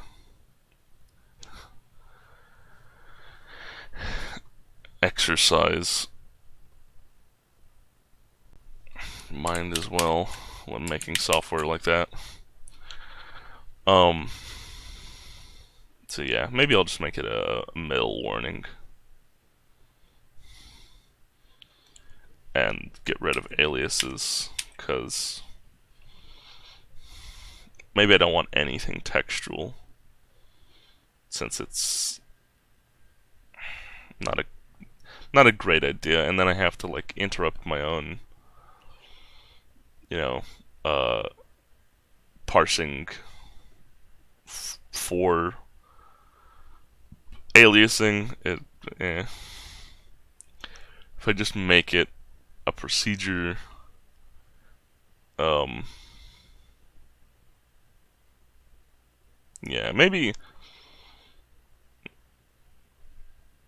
I guess I could just have it so that some procedures are more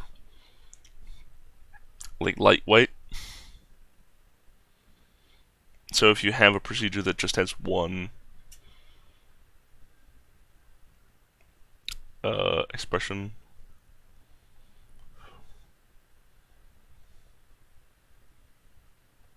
and all it does is map, you know, like AB, AB. Maybe I have it lighter weight, and it doesn't actually have... It doesn't record, say, like, the actual types of these. You know, it'll type check them against proc. Obviously, when it's looking over default proc. But maybe if it sees that it's, you know, everything's fine, and it's not like, you know, this one is A times D and this one is whatever, you know. Or maybe I even allow it with that. I don't know. We'll see. Maybe after it's type checked with that, let's just get rid of the type information, maybe.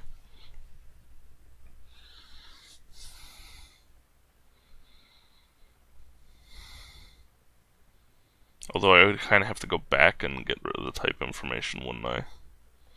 Yeah.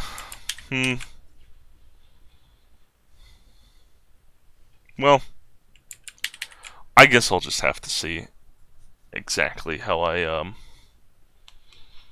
go ahead with that. So I kind of need the...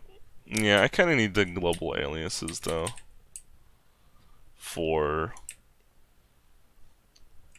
Unless I just have, like, a language option, and then whenever you compile the compiler with that language option, it swaps out, like, dispatch for, you know, whatever.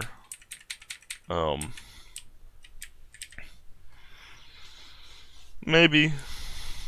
I don't know. As far as I know, no other language actually does anything like that.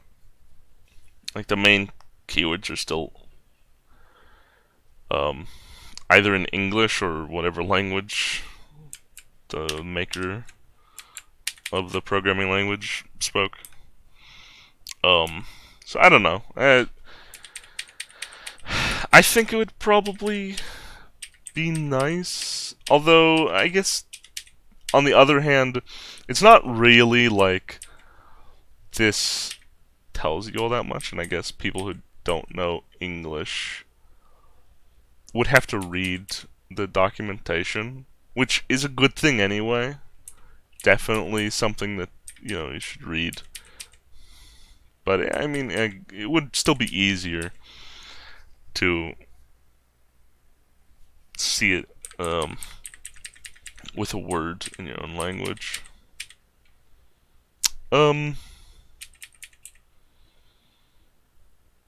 Yeah, I'll have to think about it. Exactly. So I think that's it for whatever this has been. Looking at this stuff. Even though I haven't really even been working on anything.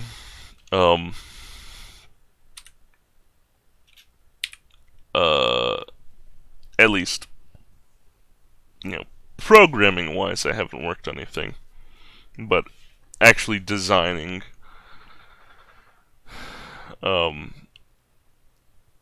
language and library. Some nice assonance, I think it is. Like king and country. But yeah, I think going through this was good though, because I'm gonna need to deal with like the global thread pool and stuff like that, and more compiler options. Ugh.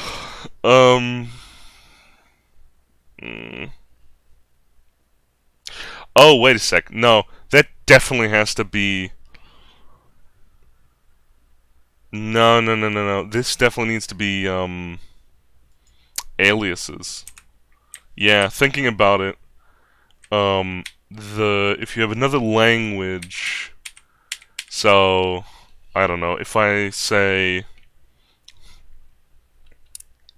uh, um,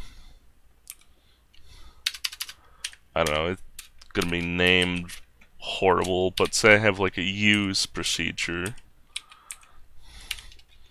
and then I mean, I could have a wrapper, but if this is part of the,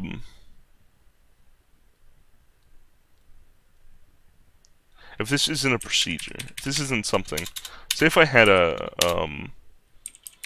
yeah, if I have like, I don't know, a hyper expression, so this is a keyword. Now, there's no way to make another keyword that is, unless I alias it. I can't just have like a procedure wrapping this. So and for like if I say usa, right? Yeah. Um so this, well, I guess if it is, what depends. It depends, but so depends how I think about this, but the actual use, whatever. So I have a keyword that is in another language. Yeah, this won't. If I make the compiler to have this language option, then it won't compile programs written in other languages, which in other natural languages, which is not a good thing. That's definitely not a good thing. So these definitely have to be aliases to alias to one version being the English version, because that's my native language. Though I'll probably work on Italian as the first alias to make sure everything works.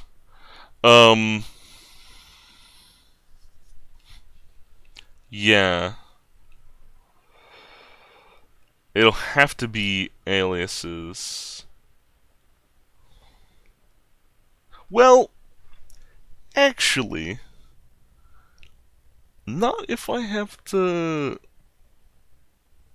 Because if I have it in a list of, if I have the bytecode in a list, like the bytecode refers to a specific hyperexpression, say like the parallel hyperexpression, it's probably just going to be indexed into a list of things.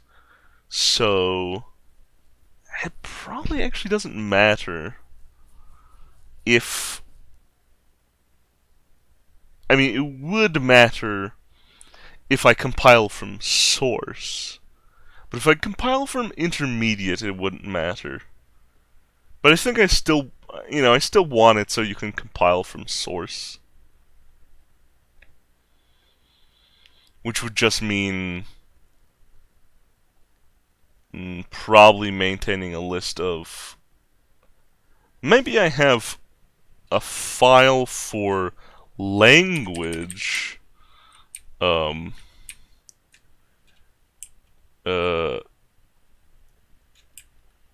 instead of global aliases. So I have global aliases like for your project, but for a file that defines, like language aliases, and those will be part of, or at least be alongside the compiler. So I don't want those being separate from the compiler.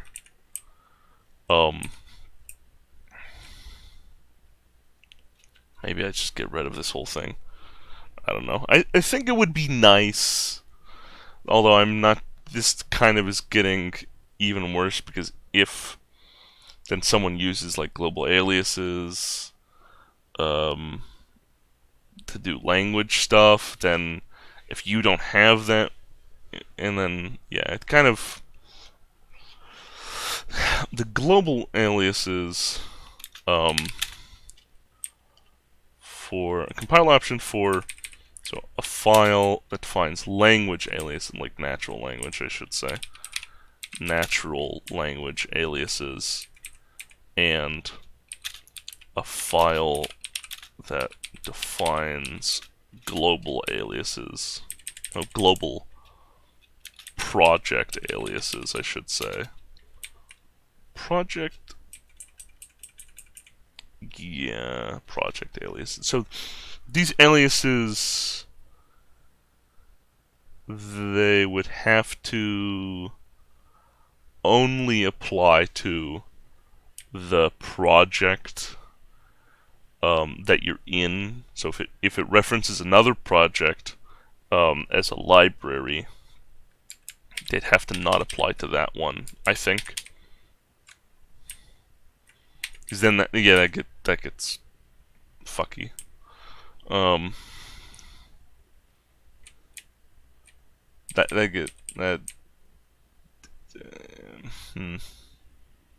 Yeah, that might break things. But the natural language aliases, that's a lot of data, though. I really don't want that much data. Maybe this becomes like a down the line thing. I don't know.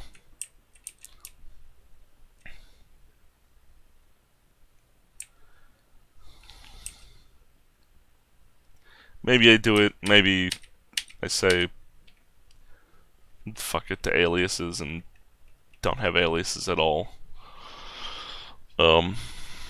Maybe the compiler without aliases runs super quick and I can add them. I don't know. I'm just kind of worried about efficiency. Not with this project specifically, just in general, for every project ever. But yeah, so I'll have to think about that. I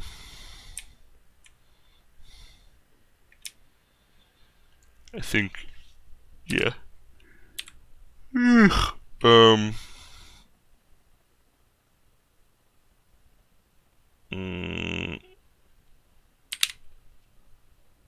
Where is it? There we go.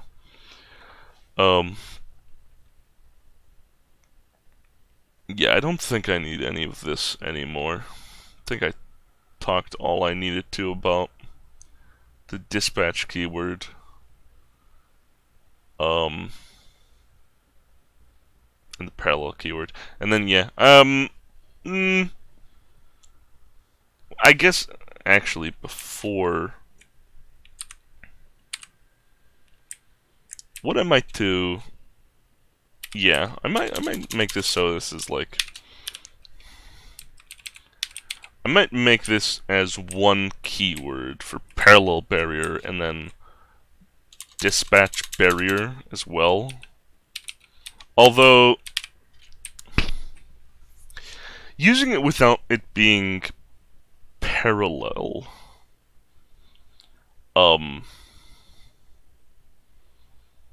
like, without this thread doing anything, it's not the best thing.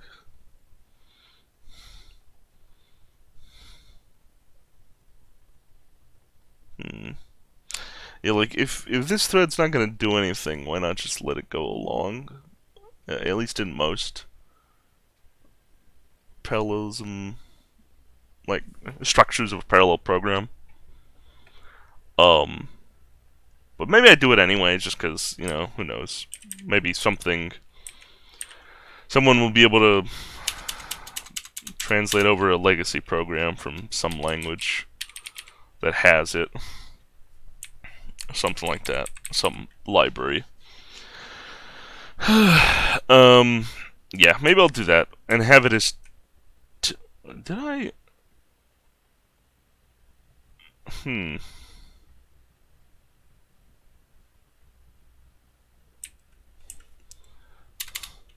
Did I? No.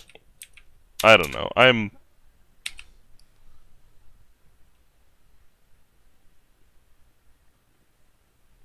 Is it 1R? Is that what's wrong? No. Maybe it just doesn't look like a word today. I don't know. Or well, right now.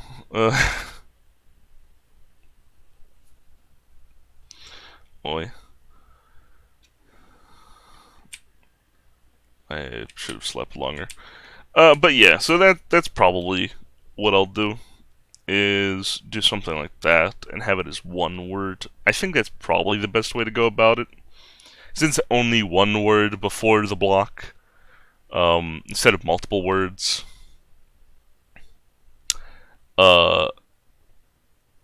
And then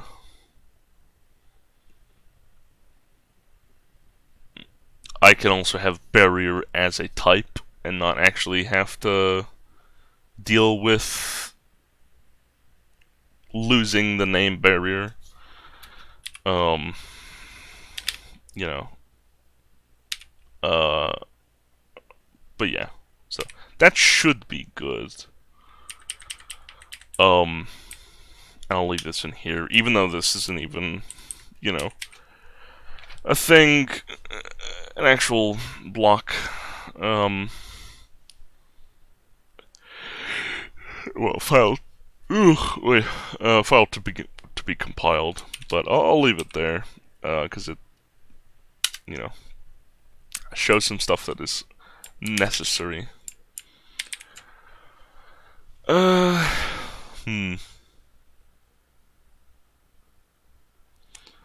dispatch keyword, parallel keyword as well. Hyper expressions.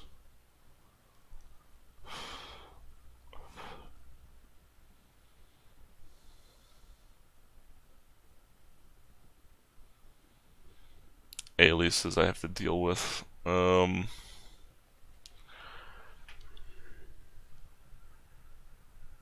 Yeah, I think that's good.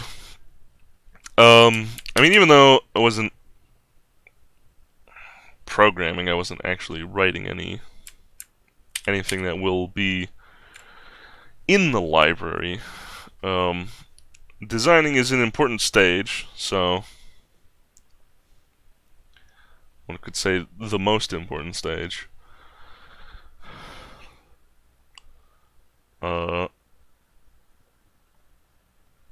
So I think that should be good.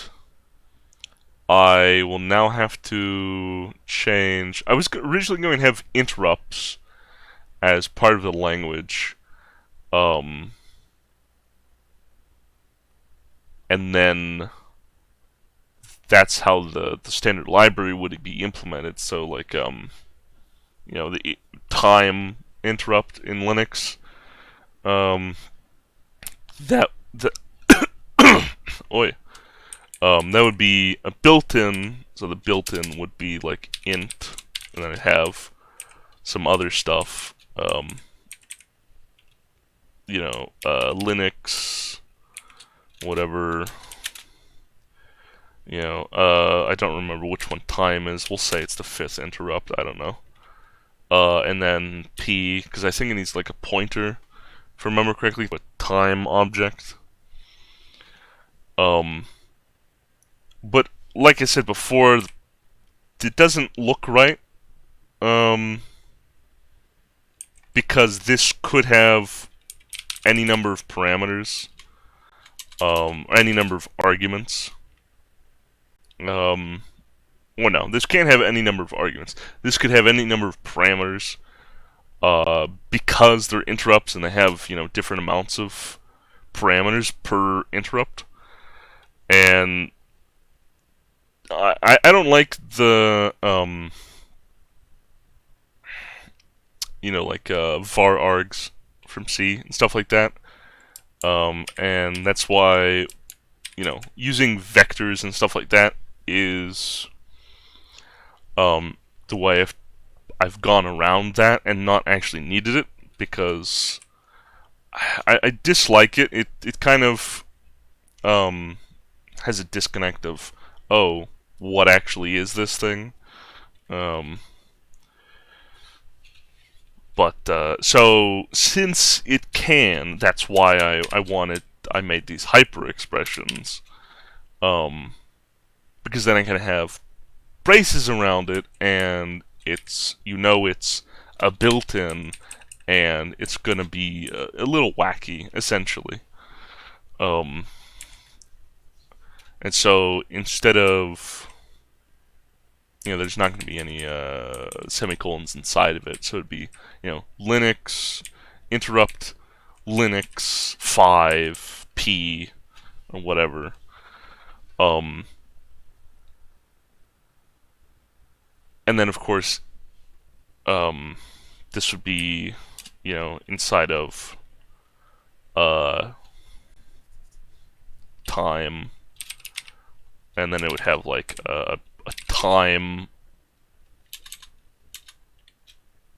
I don't remember exactly what they call it in the Linux kernel. I'll call it time object, maybe. Well, a pointer to a time object. And so basically, this was my plan of, in the standard library, I would just have, in the system sublibrary, there'd be the separate operating systems. And then in the Linux sublibrary, I would have this time procedure, and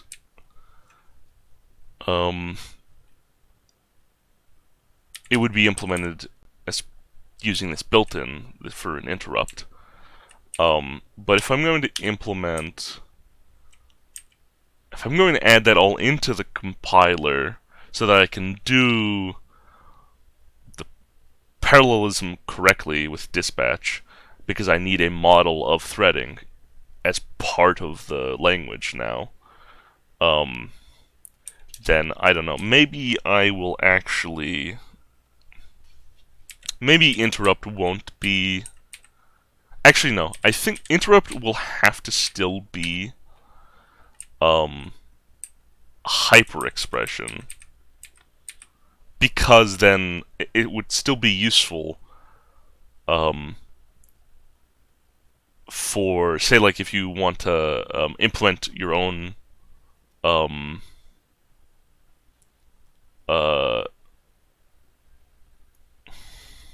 interface for your own operating system, and then I do want to have some way of actually adding that in, and the library was going to do that.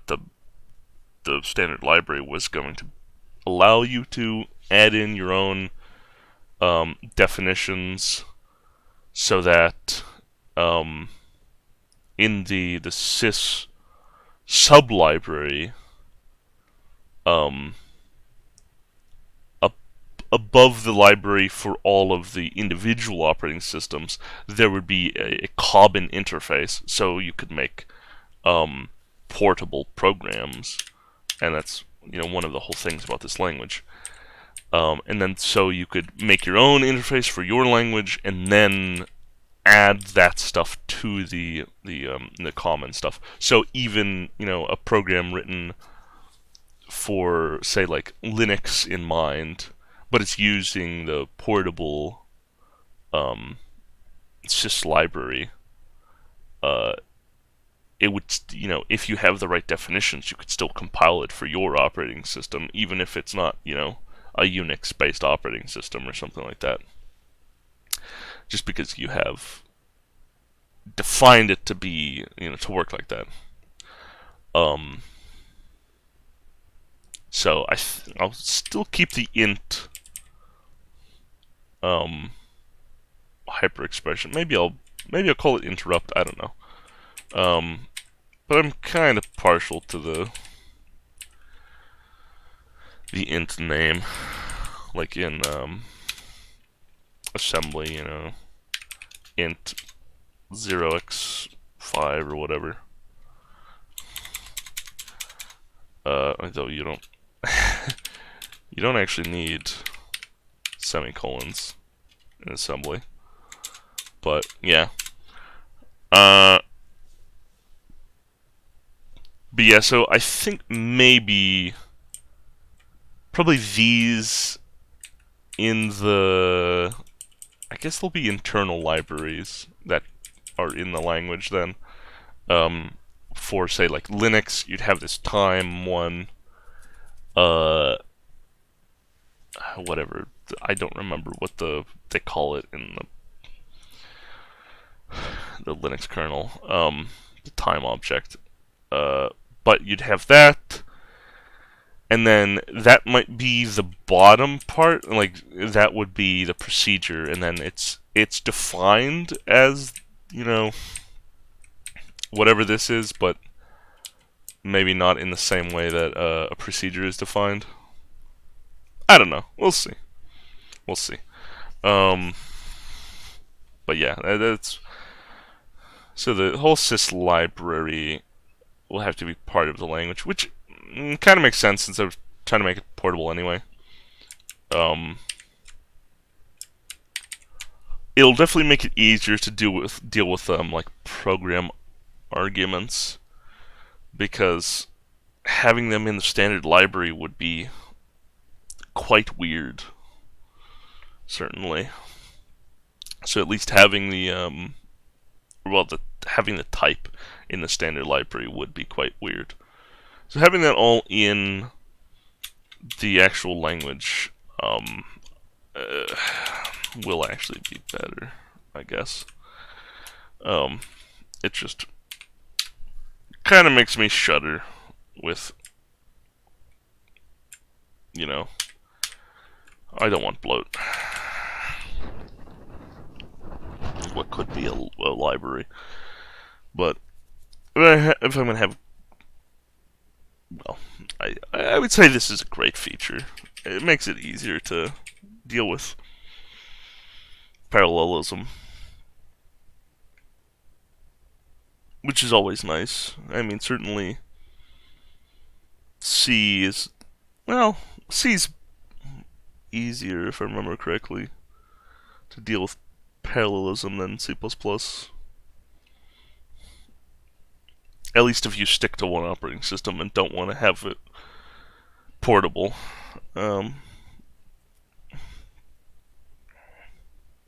Which is unfortunate. But anyway, so I think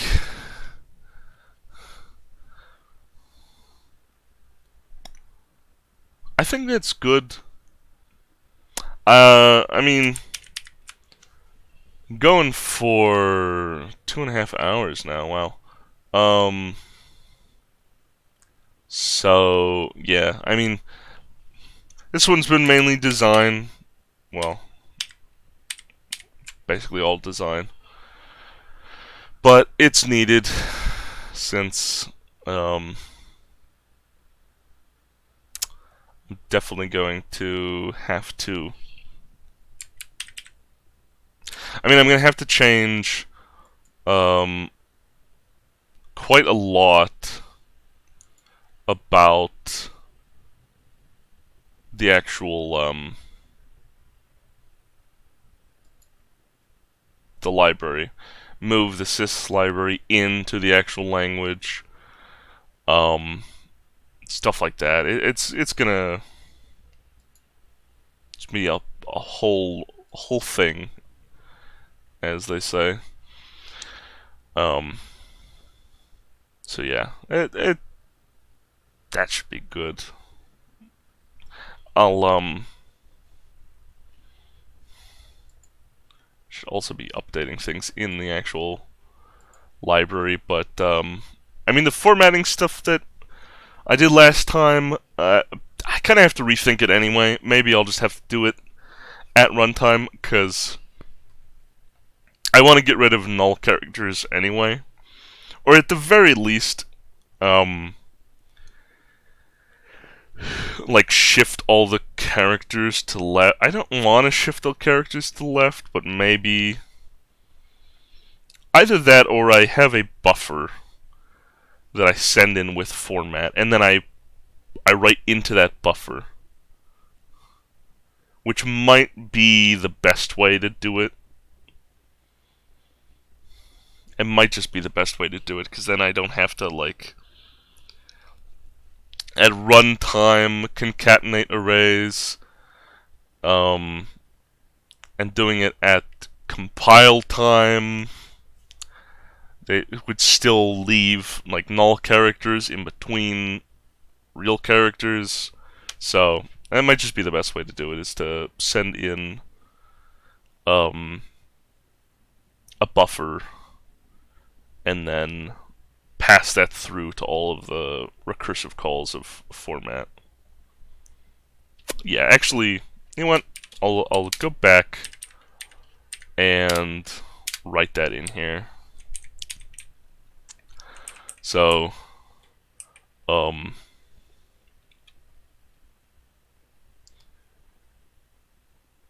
yeah, instead of returning an ASCII array, I will instead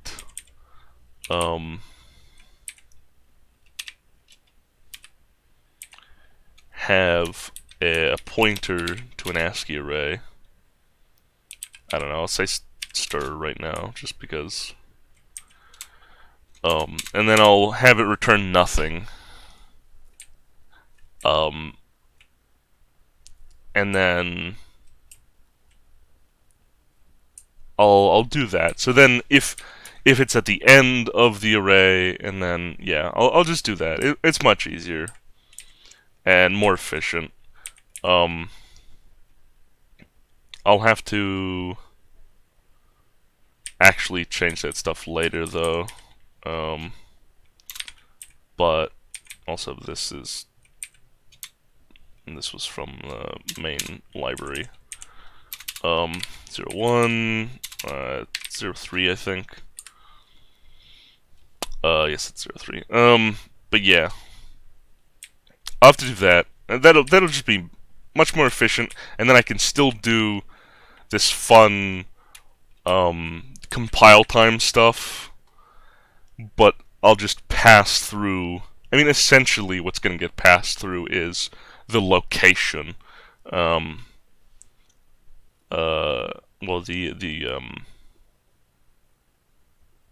yeah, like the location. Like, it will have start with like 0. I might have to have another parameter then for the location start at. But because that'll at least make it a little bit nicer to deal with if you want to have like a big array that you're writing into, and you write one thing and then write another thing and stuff like that. Yeah, I'm gonna say natural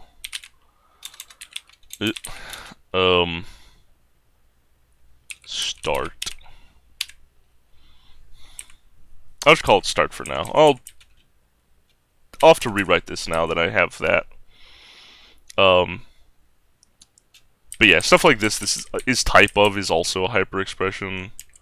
That type of stuff. It'll just be nice to have these built-ins not look like procedures and be kind of ambiguous in that way. Oi. But yeah. Yeah, I think that should be good. I'll have to write this later. But having that array will just be much easier, because then I can pass it through into other formats. So like well, before I write, I guess. So like down here with data, and I can pass in stir of start. Actually, I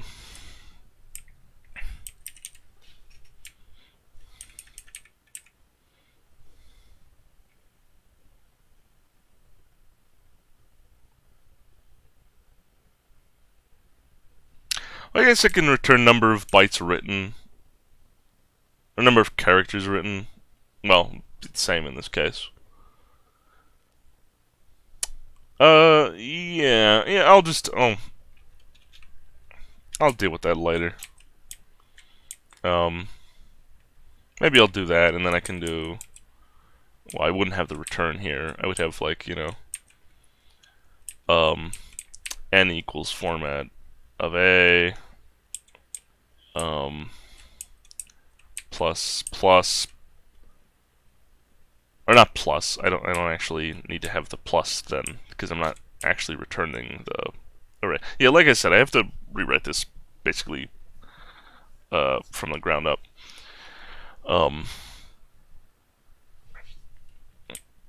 Also, do I have them at, oh no, I need to be in insert mode. No, I did not have that as that. Maybe I'll do that. I don't know. We'll see. But yeah. So then I have like a equals format of a, format of start a, write the plus in at the next location, and to do like format of stir,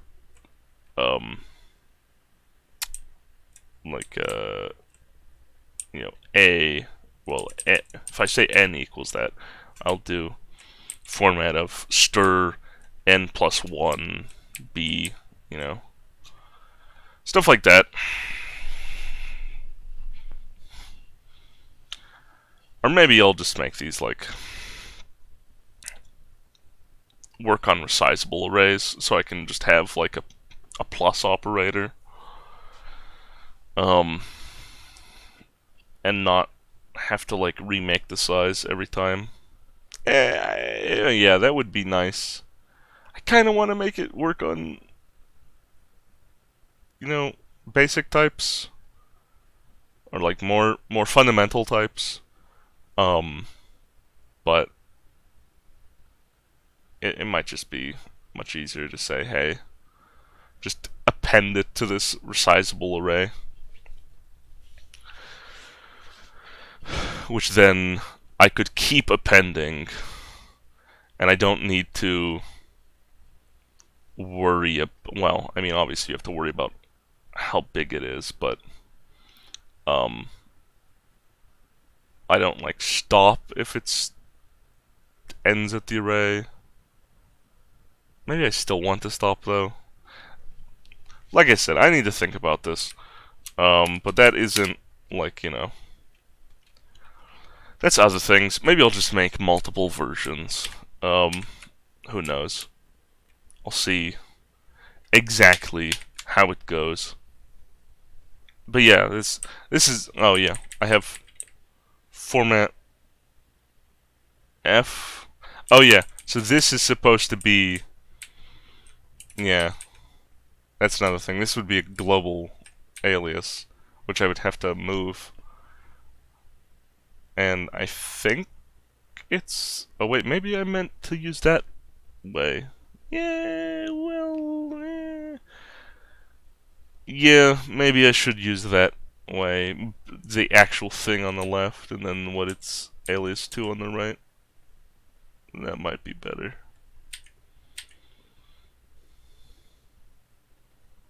But also, this would only work for this file right now. I'd have to put it in another file. Boy. Either that, or I just have a printf alias. No, I can't though, because it's not actually printf.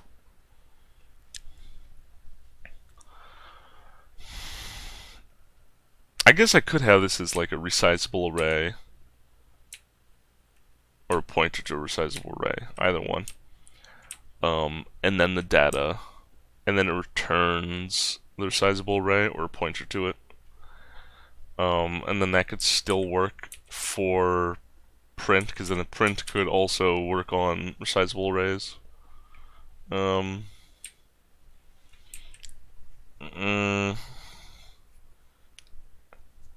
So I wanted to work on all string types, and that would ostensibly be a string type, because I want ASCII array, an ASCII resizable array, stuff like that.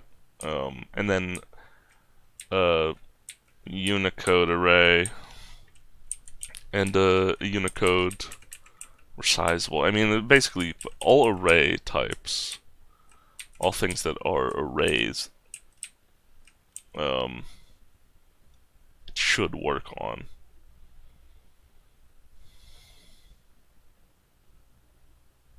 Yeah, I'll have to think about this.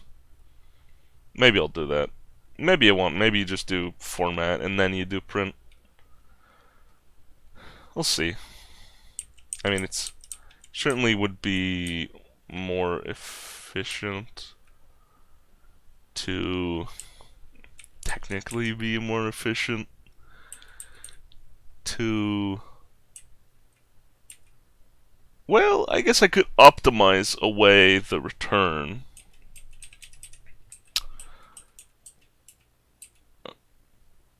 Or I could just make another procedure that takes all of this as input, calls format, and then calls print with the string. I could do that. I might do that. Who knows? Because I think, printf is useful. I mean, it's not. Obviously, I kind of don't want the type of, and the reason why I'm kind of humming and hawing is because I don't want like the print like you have in say Python, where you can just put anything in there and then it will convert it to text and then print it. I want a specific procedure for the conversion, because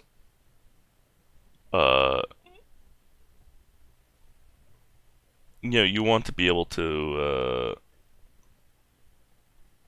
compose these things in other ways. So like you can format the text, or you could format it, format the like say a natural into text, and then say, I don't know, pass this on to or I guess if you're dealing with something that's really simple, like and simple in terms of it will generate only ASCII text, but it might generate a lot of it, so it'll be much quicker to generate all of the text in ASCII, probably, depending on machine, I guess. And then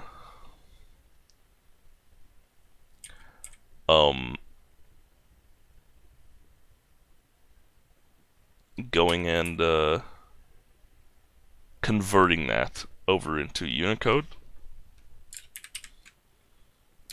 like the whole text block at once. And these are the things I'm not quite sure how I'm going to solve yet.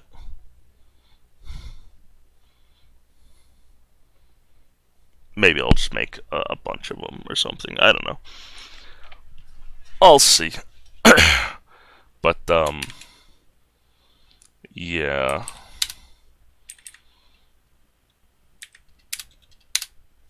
I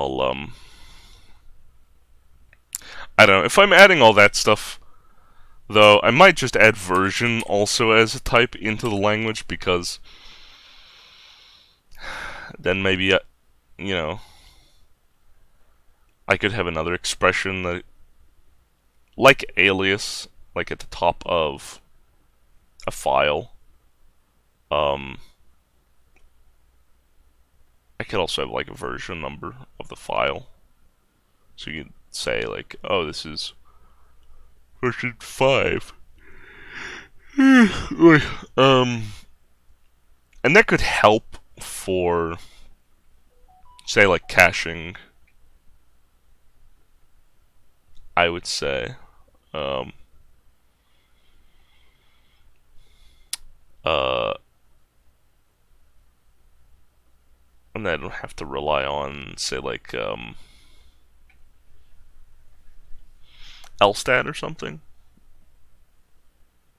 for last modified time of the file, and just use version.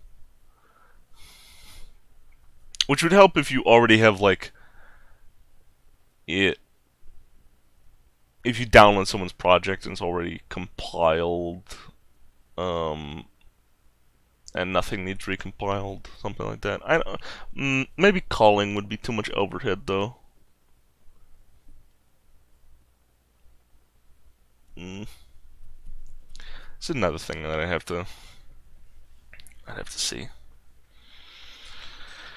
But yeah, so lib sys sublibrary of lib y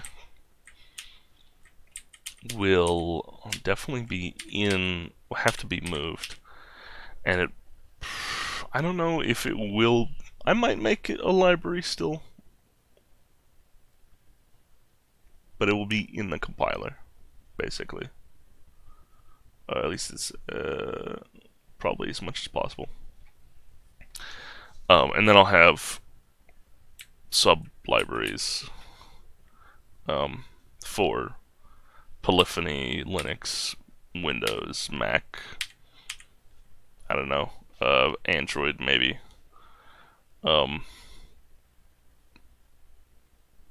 Maybe consoles, I don't know.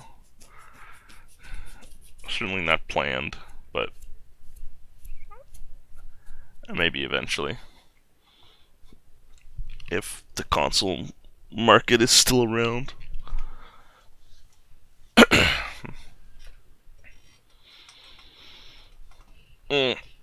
Although I guess technically those could just be, like I said before,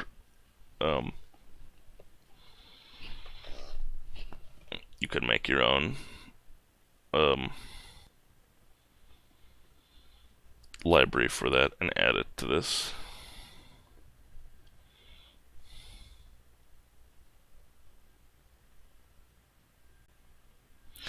Which I guess would, and then you could use that and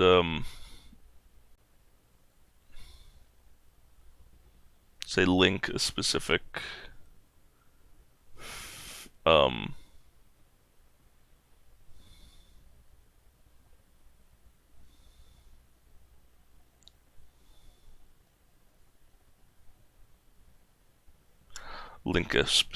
DLL or whatnot if using Windows.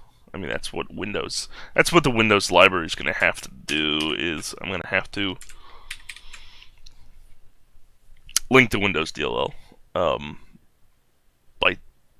default, I think. I'll have to see.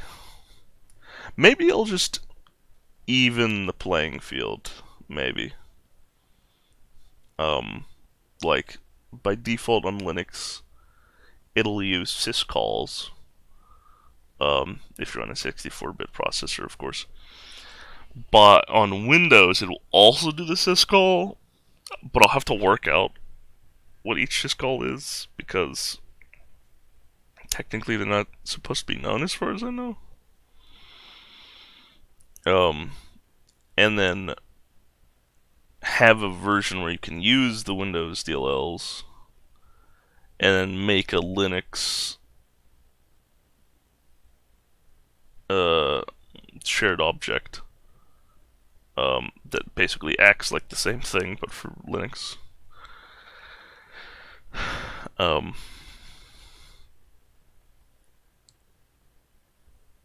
don't know. That'd be even more work.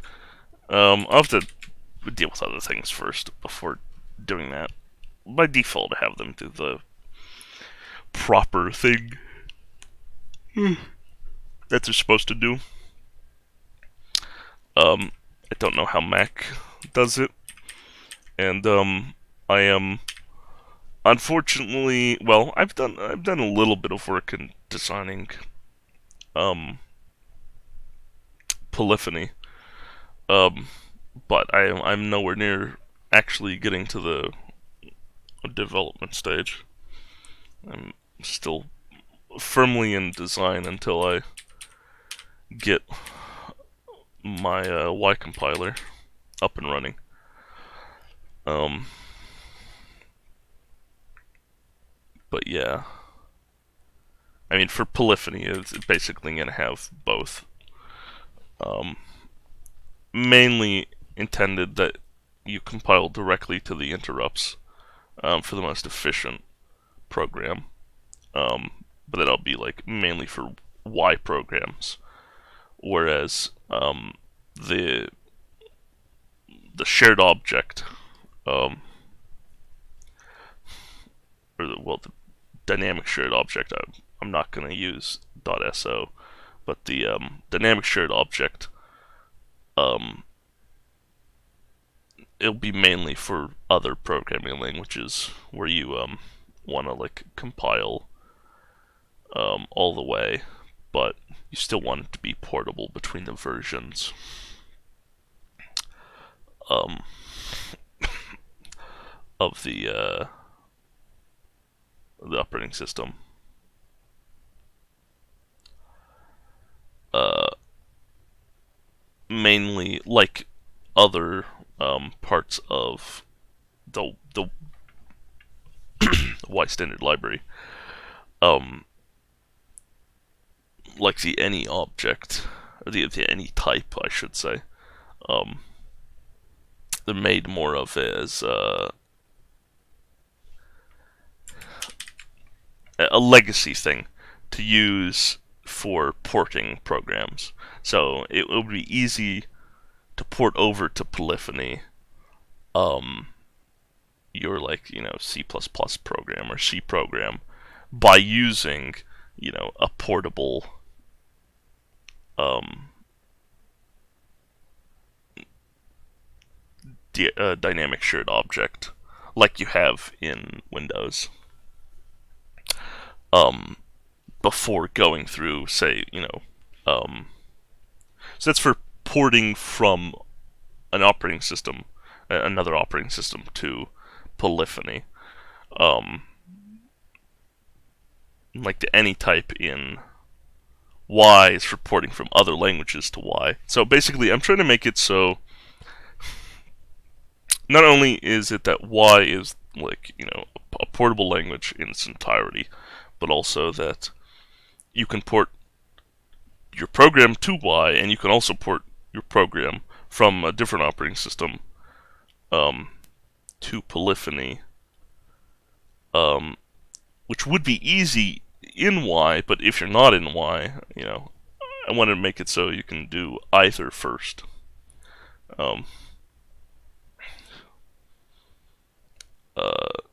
Because the porting language is this kind of hard one, but uh, porting operating systems isn't easy either, but porting to other operating systems, I should say. Um,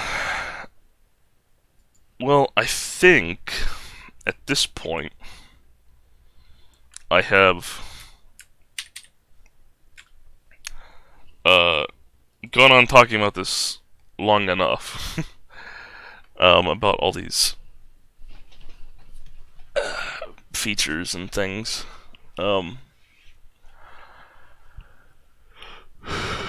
That I should probably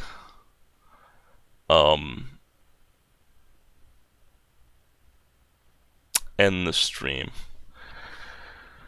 since I'm kind of sick,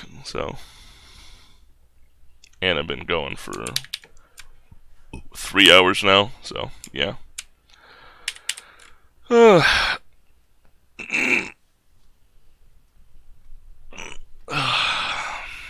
Yeah, so that's a bunch about the more in-depth about Y right now.